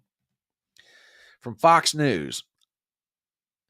ICE confirms that Aurora, Colorado gang members are in the United States illegally, released by the Biden administration. Why is this story not bigger than what it is? Well, I know why, but we'll get to that. The 4 arrested are confirmed Venezuelan nationals and members of the Tren de Aragua gang. Forgive my bad Spanish. Story by Jasmine Bear, we have the following. 4 Venezuelan national members of Tren de Aragua gang arrested in Colorado have been confirmed as illegal aliens per a statement from an ICE spokesman to Fox News. The Venezuelan nationals, ranging in ages from 19 to 24, all crossed the southern border through Texas illegally in 2022 and 2023 under the Biden administration. All 4 of them are now in Immigration Custom Enforcement custody. The 4 were arrested after a shooting which occurred near Nome Street Apartments, one of the apartment buildings in Aurora that had been overtaken by armed members of Tren de Aragua. Jonarte de Jesus Pancheco Chineros, okay, unpronounceable name number 2, Nixon Jose Azuay Perez, and Dixon Jose Azuay Perez were arrested in connection with an attempted homicide July 28th. According to Aurora police, quote, we can now confirm that these are documented members of Tren de Aragua. He is the brother of unpronounceable name number 2, also known as Cookie or Galeta. Additionally, 2 others were arrested on the same day, are suspected gang members. Their names are unpronounceable name number 1, unpronounceable name number 2. Both are arrested for tampering with evidence in the July 28th shooting on Nome Street. These 2 have gang ties and are suspected to be members of Tren de Aragua. Surveillance footage from the apartment of the Romero family went viral last week, depicting heavily armed members of Tren de Aragua gang breaking down an apartment door in Aurora. Okay, there we go. The border, an example of the border czar doing her job well.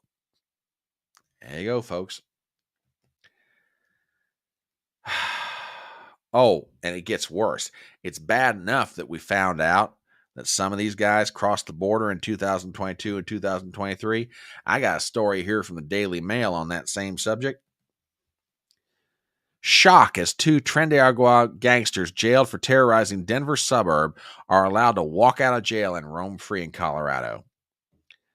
2 thugs from the notorious Venezuelan gang Tren de Aragua, arrested in Colorado for a shooting, are free on the streets of Aurora, Daily Mail can reveal. Oh, 2 of the guys from the previous story. Oh, that's just great.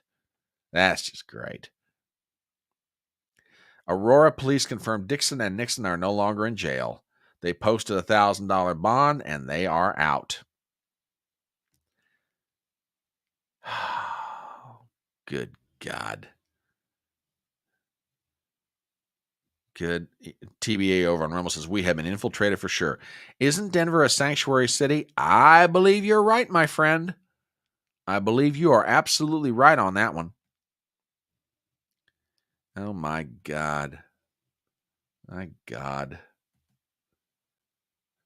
And by the way, Aurora, Denver, Chicago, well, guess what, folks? It's now spreading to Wisconsin. I got a story here.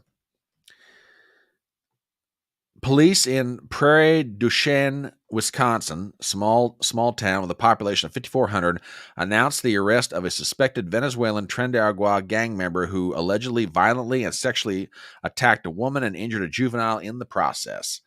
Immigration, Customs, and Enforcement is now involved. Here is the story on that one. 26-year-old out of Venezuela.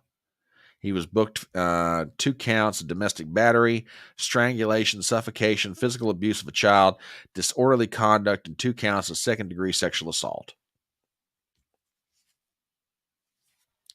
This is getting worse with every passing story. Now, by the way, and in response, in part, that's not the only response they've got, but in part, the Trump campaign just dropped an ad the other day. You guys need to see this one. It is our undocumented immigrants that are the least likely to commit a crime. Police. Now, remember what she said. Undocumented immigrants are the least likely to commit a crime. Remember what Kamala just said. Now listen to the rest of it. Report as many as 75% of the people they've arrested in Midtown Manhattan for assault, robbery, and domestic violence are illegal migrants. Police have tracked down a killer whose crimes span the country. Rachel Marin was dragged from a hiking trail in Maryland where she was raped and murdered. Police say Brandon Ortiz Vite used a handgun he bought illegally to shoot Ruby Garcia multiple times on Friday. The prime suspect charged in Laken Riley's murder was 26-year-old Jose Antonio Ibarra. He illegally entered the United States back in 2022. A Texas grand jury indicted Rafael Govea Romero. He's accused of attacking 16-year-old Lisbeth Medina by repeatedly hitting her head and stabbing her. So let's get our notions together about what we're talking about.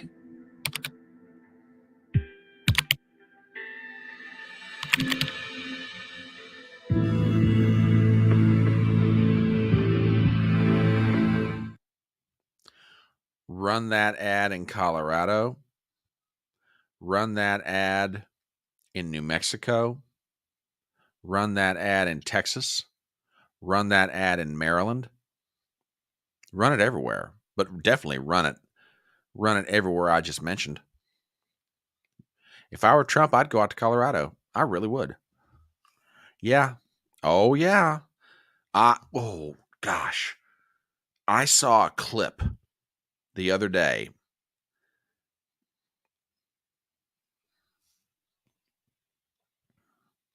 Yeah, this is true. This is a good point. Very good point.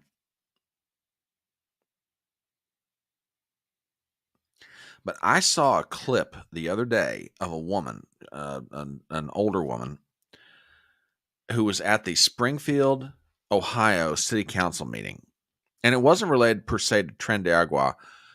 And I thought I had it pulled up this morning, and apparently I don't. Jack Posobiec was the one who found it. And I like I said, I thought I had it saved among things I was going to talk about in HodgePodge. But her husband is older.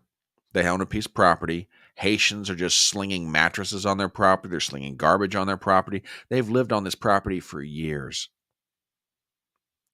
And her husband looked at his wife the other day, and the wife was the one who came to the city council meeting. The husband looked at the wife the other day and said, "Honey, we're moving. We're not doing this anymore." And the woman asked, and I'm not quite quoting her correctly, but she's like, "Look, I understand we're trying to help the immigrants, but what about us? What about the citizens of our city, Springfield, Ohio?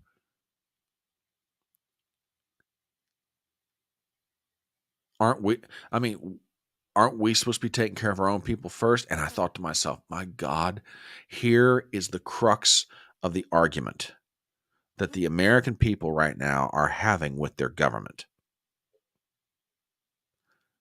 You guys are supposed to be taking care of us first. We're the citizens of the United States, and you're more worried, some of you are more worried about everybody else's citizens than you are your own.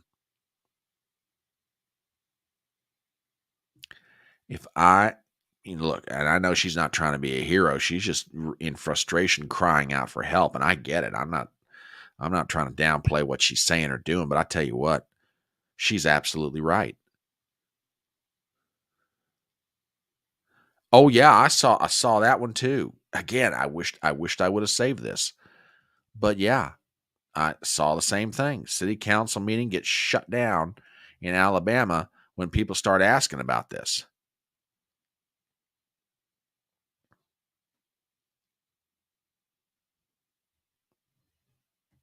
And yeah, you're probably right, Gypsy. Their story's going to be coming out of Detroit and the suburbs next. If they're not already.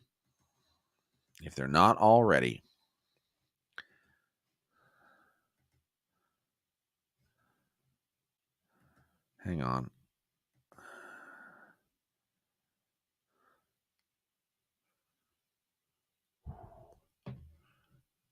Yeah.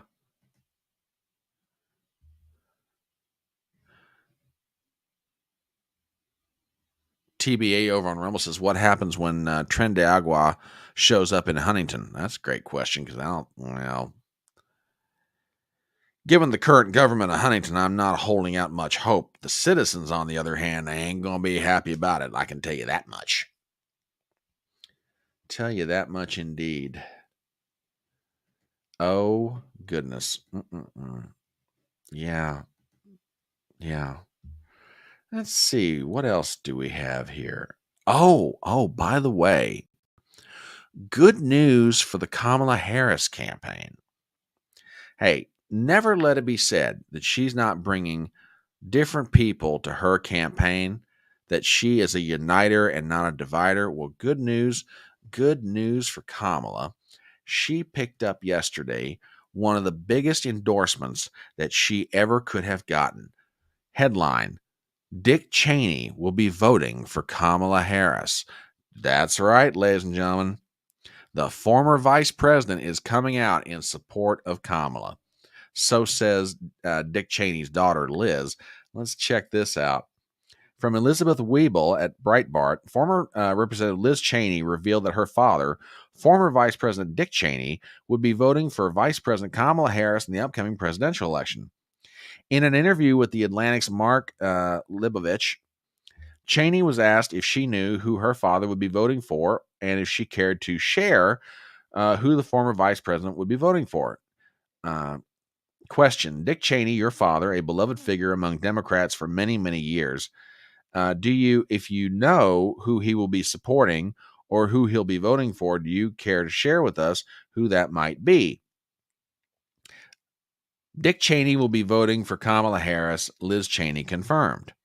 And apparently here's a clip of that right here. Let's see how this goes. Check it out. Dick Cheney, your father, a beloved figure among Democrats for many, many years. Do you, if you know who he will be supporting or who he'll be voting for, do you care to share with us who he might be voting for? Dick Cheney will be voting for Kamala Harris. Yeah. Wow. Words I never expected to hear. Yeah. Well, there you go. She truly, the Kamala Harris campaign is bringing people together everywhere. As a matter of fact, and goes a little, apparently, there's now a new group of people out there supporting Kamala Harris. And, you know, I think this is going to help her out. Just saying. You know, I mean, Cheney might be the leader of this group for Kamala Harris. I don't know. We shall see. We shall see. So yeah, we've now got Dix for Harris, and Cheney's leading the charge, baby. There you go.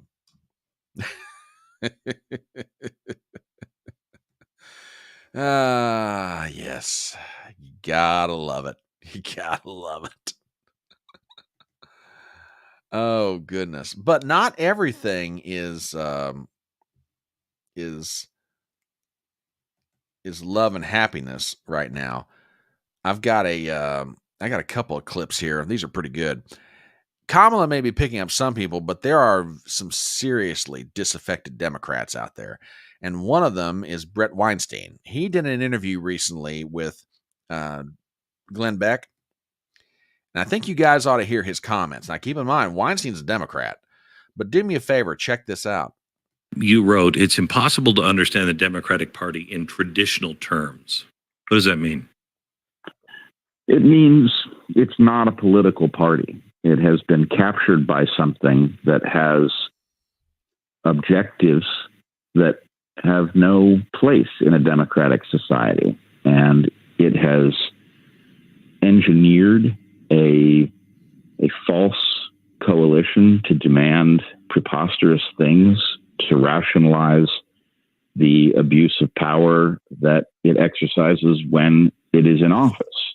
So if you think about it as a group of Americans who have a view of the way the country should be governed, you'll be scratching your head.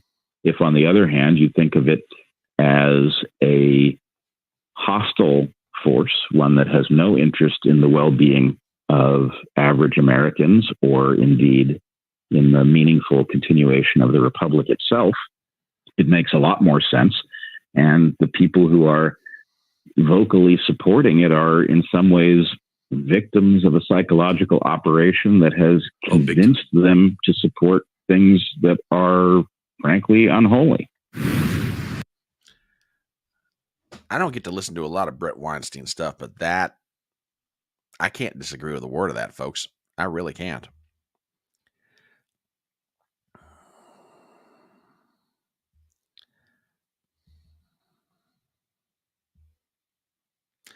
Cannot disagree with a word of it, which, by the way, that's not the only one. Now, this next gentleman, Alan Dershowitz, has officially announced he's leaving the Democrat Party.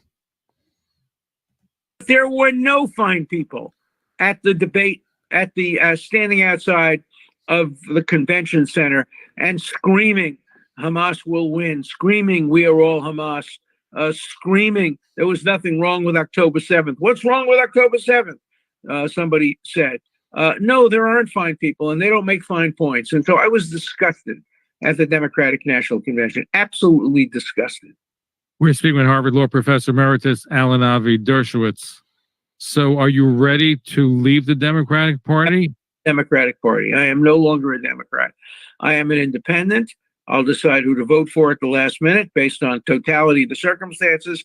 I want to see how they deal with Iran. I want to see how they deal if Iran attacks the United States. I want to encourage the current administration to support Israel. So I'm not revealing my vote until, maybe November 1st.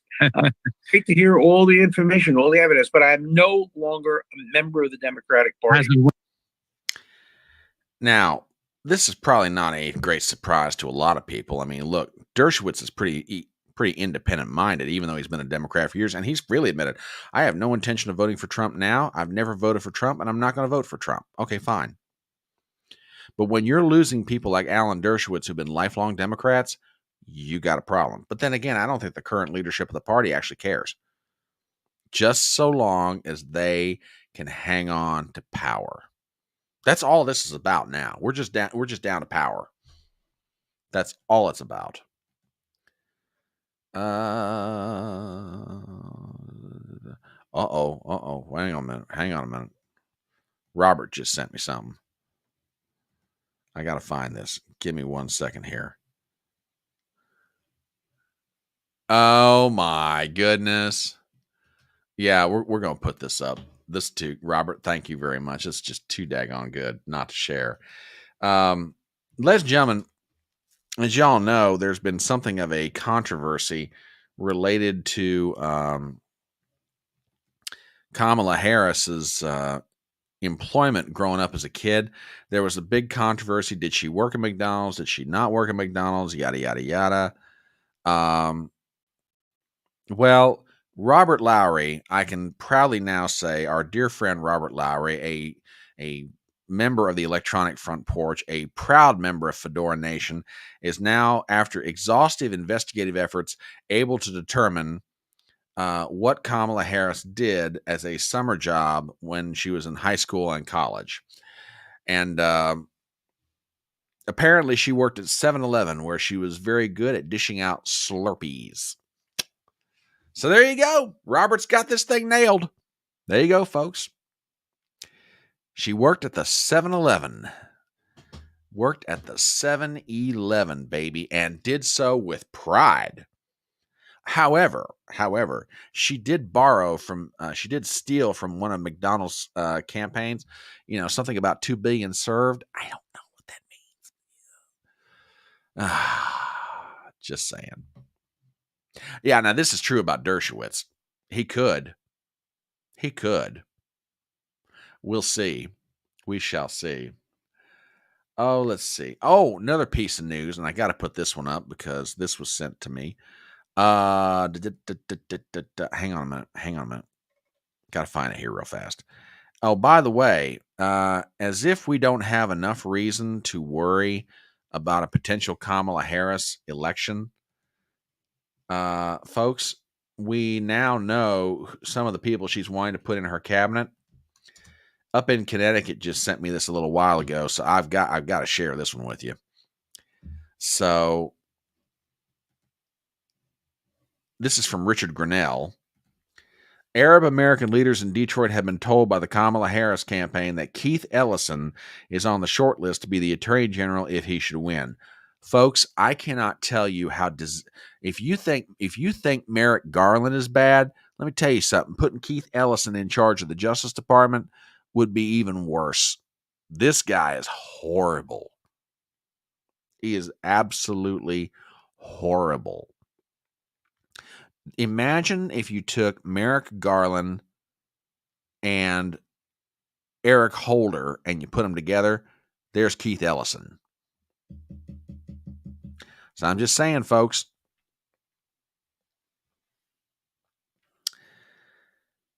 Yeah, TBA says Ellison is a card-carrying Marxist. There you go. There you go, folks. Goodness me. All right, what else have we got here? Oh, by the way, did you guys hear about Kamala Harris's radio interview she did recently?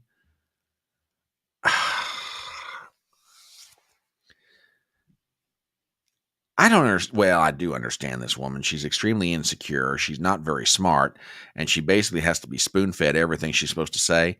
Well, she apparently did an interview on Univision, on a telephone interview. Now, folks, I want you to listen very carefully. This time. Okay, listen very carefully to this, and you're going to hear a sound in the background, okay? And the sound ought to tell you a lot about what's going on Kamala Harris's end of the phone. Check this out. This time to address Hispanic Americans who may be on the fence about which way to vote on November 5th. Listen, I think that it's time to move forward and to chart a new way forward. And we Did you hear that? I'm going to back that up a few seconds. Did you listen again? Move forward and to one more time. November 5th. Listen, I think that it's time to move forward and to chart a new way forward. And we need to turn the page on this Trump era. You know, this person who has talked about this time. She's flipping pages. Yeah, there's papers rustling. She's flipping pages. Yep.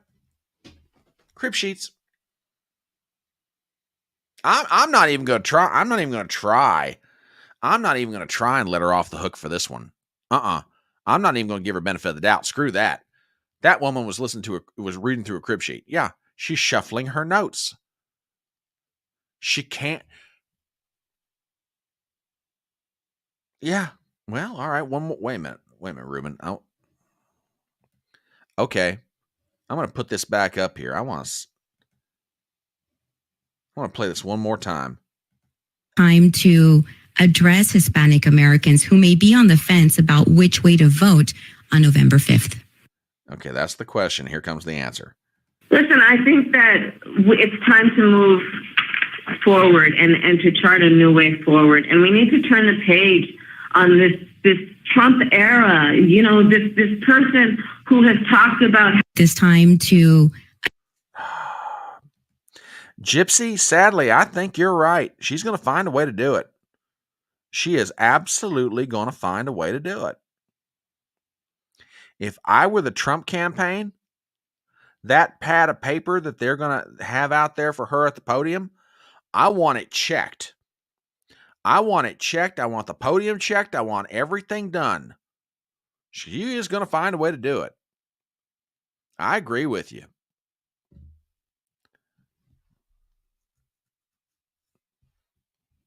Oh, Midmo, and I wish I had it pulled up, but God, it would be funny if I did. Did you guys happen to catch Jesse Waters? Did you guys happen to catch Jesse Waters?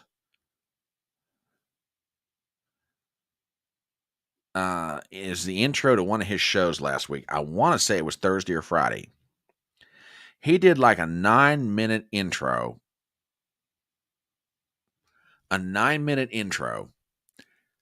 Because apparently there are reports coming out about Kamala's debate prep that she's currently doing in Pittsburgh.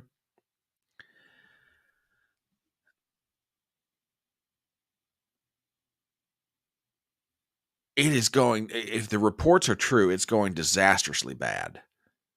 They're gonna do one of two things. And again, if I wish I had the clip. I mean, it's 9 minutes long. I wouldn't play it here, but I'd drop it in chat for you guys. But it's going so bad. They are putting her through like back-to-back sessions every day of mock debates, and they're giving her these notebooks filled full of policy.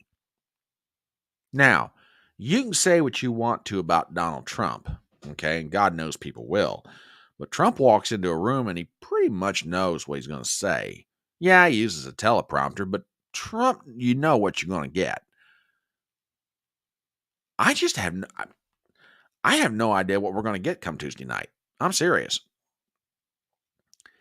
TBA says, anybody taking bets on if Kamala drops out of the debate? If she backs out now, her election's done. She probably wants to, probably can't. If I had to guess, I've got a funny feeling the expectations game for her is, can she get through it without screwing anything up? If she does that, the Democrats are going to hail her as the second coming of Winston Churchill or something crazy like that. They're just praying she doesn't do something stupid. they're praying even more Trump does something stupid. To me, and again, you guys can give me your opinion on this. To me, Trump just needs to go into the debate, focus on the issues, talk about her record, no personal insults, right? And point out why he ought to be president again. You know, you may be right. You may be absolutely right about this. We'll see. I mean, the debate's going to be extraordinarily interesting. Extraordinarily interesting.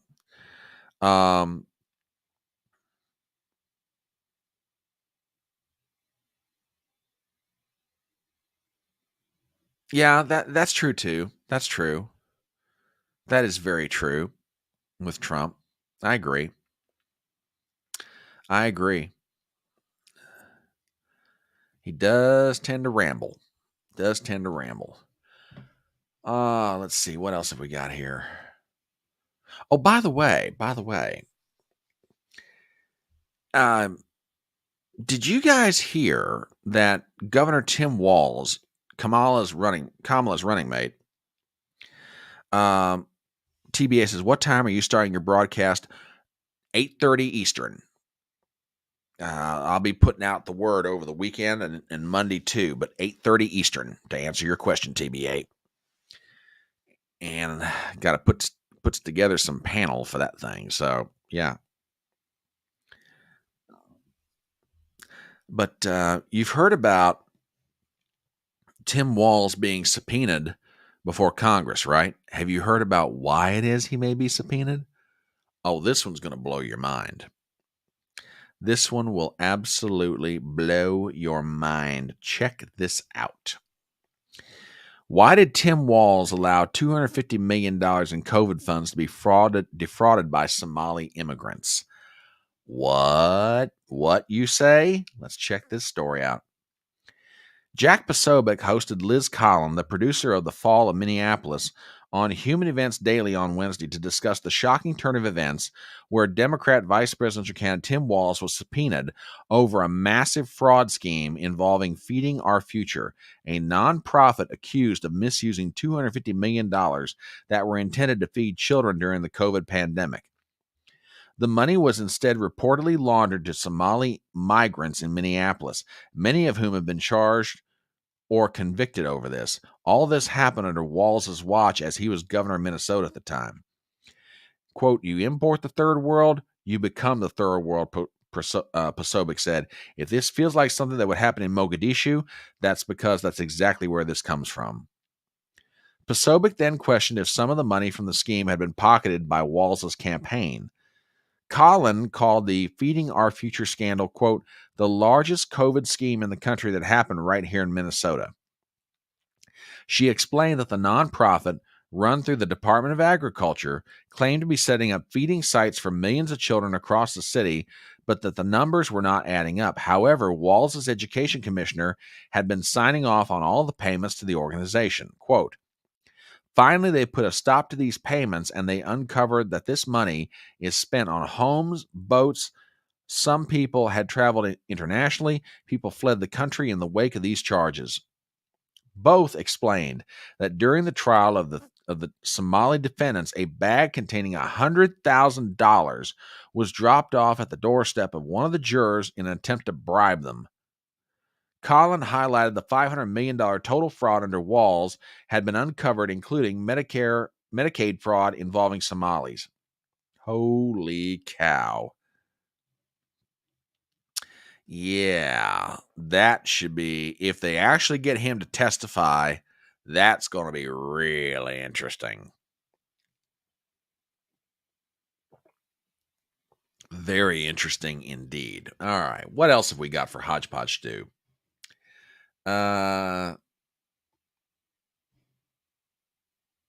Okay, two more things, and then we're going to bring the train into the station.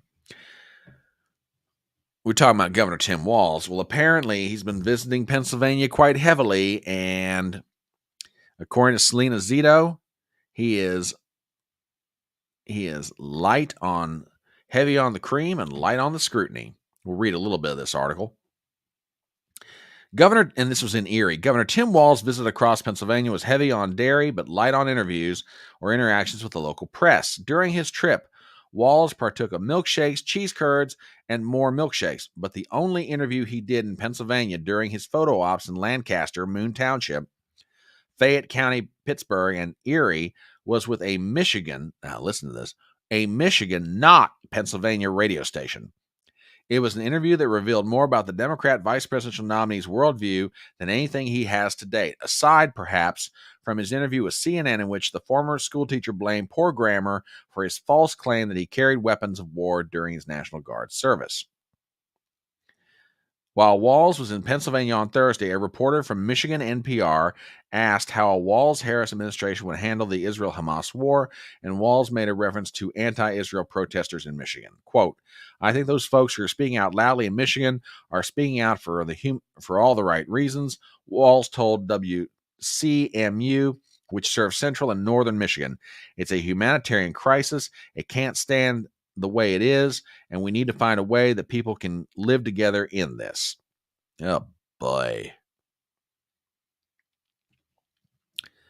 Oh, boy, indeed. Oh, jeez.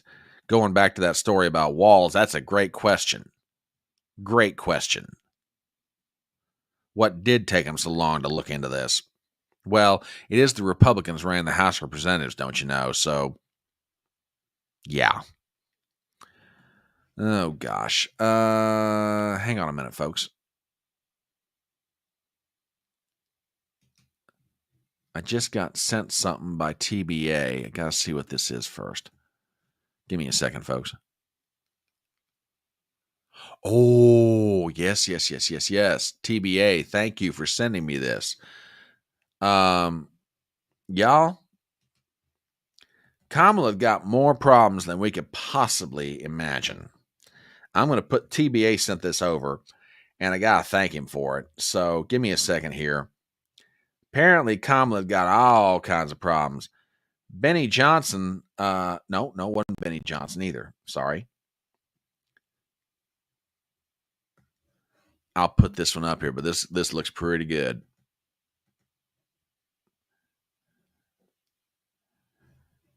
I think you guys might want to see this. So somebody went out and started interviewing folks, and they said, hey, who are you voting for? Kamala or you voting for Kamala or you voting for Trump? Check this out. Or is it going to be Trump? And why Kamala Trump, or why Trump? Trump. Why you want for Trump? They're going to make the economy lit again. Okay, so you're looking for that good stimulus. Something like it? Something similar to it? Nah, I get money. I don't need that government assistance. What do you think about Kamala? She a puppet on a string. It's tap dancing. I'm going for Trump. Why y'all voting for Trump this year? Trump is going to do the right thing. Can I just ask you who you voting for, who you not voting for, why you not, or why you are voting for my man Trump? What about Kamala? Oh, hell no. She not even a thought. Donald Trump. That's my president for sure. Not Kamala? Kamala? She not doing shit. But what about Kamala being the first woman of color? Not of black color, but of color. I feel like she capping. Talking everything, putting it all on the table. Talking Trump then. I'm a Donald Trump fan. I love his leadership. He's here to fight for us, and he's going to do whatever he can to make it right. Salute to Donald Trump. Oh, boy.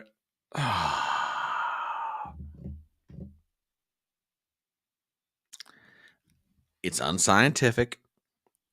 It's anecdotal. But, folks, if this is what's going on out there, let's see what happens. TBA says Kamala has lost the hood. I don't know if she's totally lost it, but she's losing a big old chunk of it. That's for daggone sure.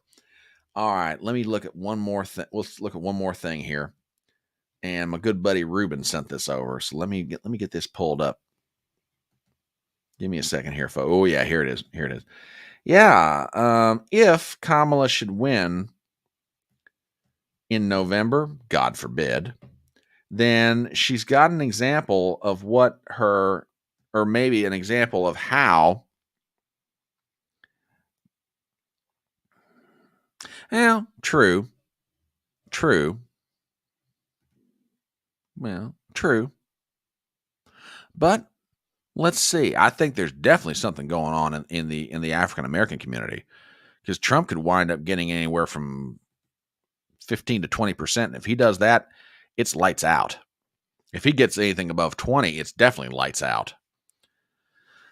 So, Kamala's got an example of what her presidential parade could look like. This is from my good buddy Ruben. This was President Lula of Brazil. The parade is empty. Greatest protest for freedom is taking place at the same time as Lula's parade. It looks like he has absolutely no fans. Check this out.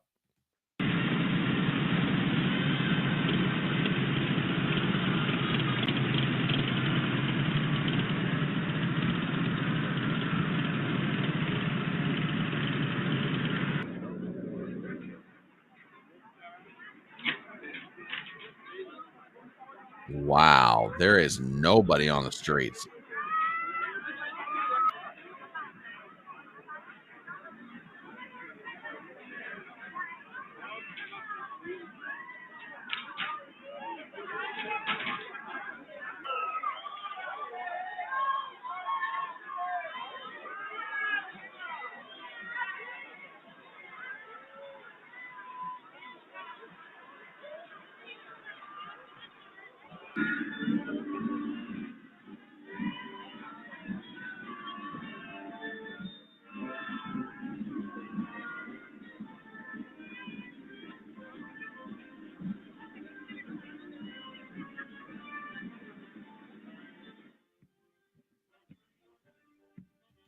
Well, there you go, folks. Maybe what we're looking forward to here in a little while. Who knows? God forbid. Anyway, all right. With that, folks, we're going to go ahead and bring it to a conclusion. It's 1 o'clock. There's college football going on everywhere. Y'all need to be watching it, among other things that you're going to do this weekend. Anyway, I love you guys very much. Thank you so much for being here as part of Front Porch Brunch. Glad to have all of you. Thank you for every meme, for every link, for everything. Thanks for hanging around. Thanks for the commentary. Thanks for all you guys do. You guys make what I do a load of fun. We will be back Monday, 7:30 Eastern, with a session of Chatting on the Porch. And Tuesday night, get ready for the best, if not the funniest, coverage of the debate between Donald Trump and Kamala Harris. It's going to be right here, starting 8:30 Eastern. Love you guys very much. Have a great weekend. And in the meanwhile, watch some college football. Tell your family members that you love them. And remember the words of that great American philosopher, Tom T. Hall, when he said, "It's faster horses, younger lovers, older whiskey, more money." Hit the like button on the way out. Thank you guys so much. Subscribe to the channel, and we will see you later.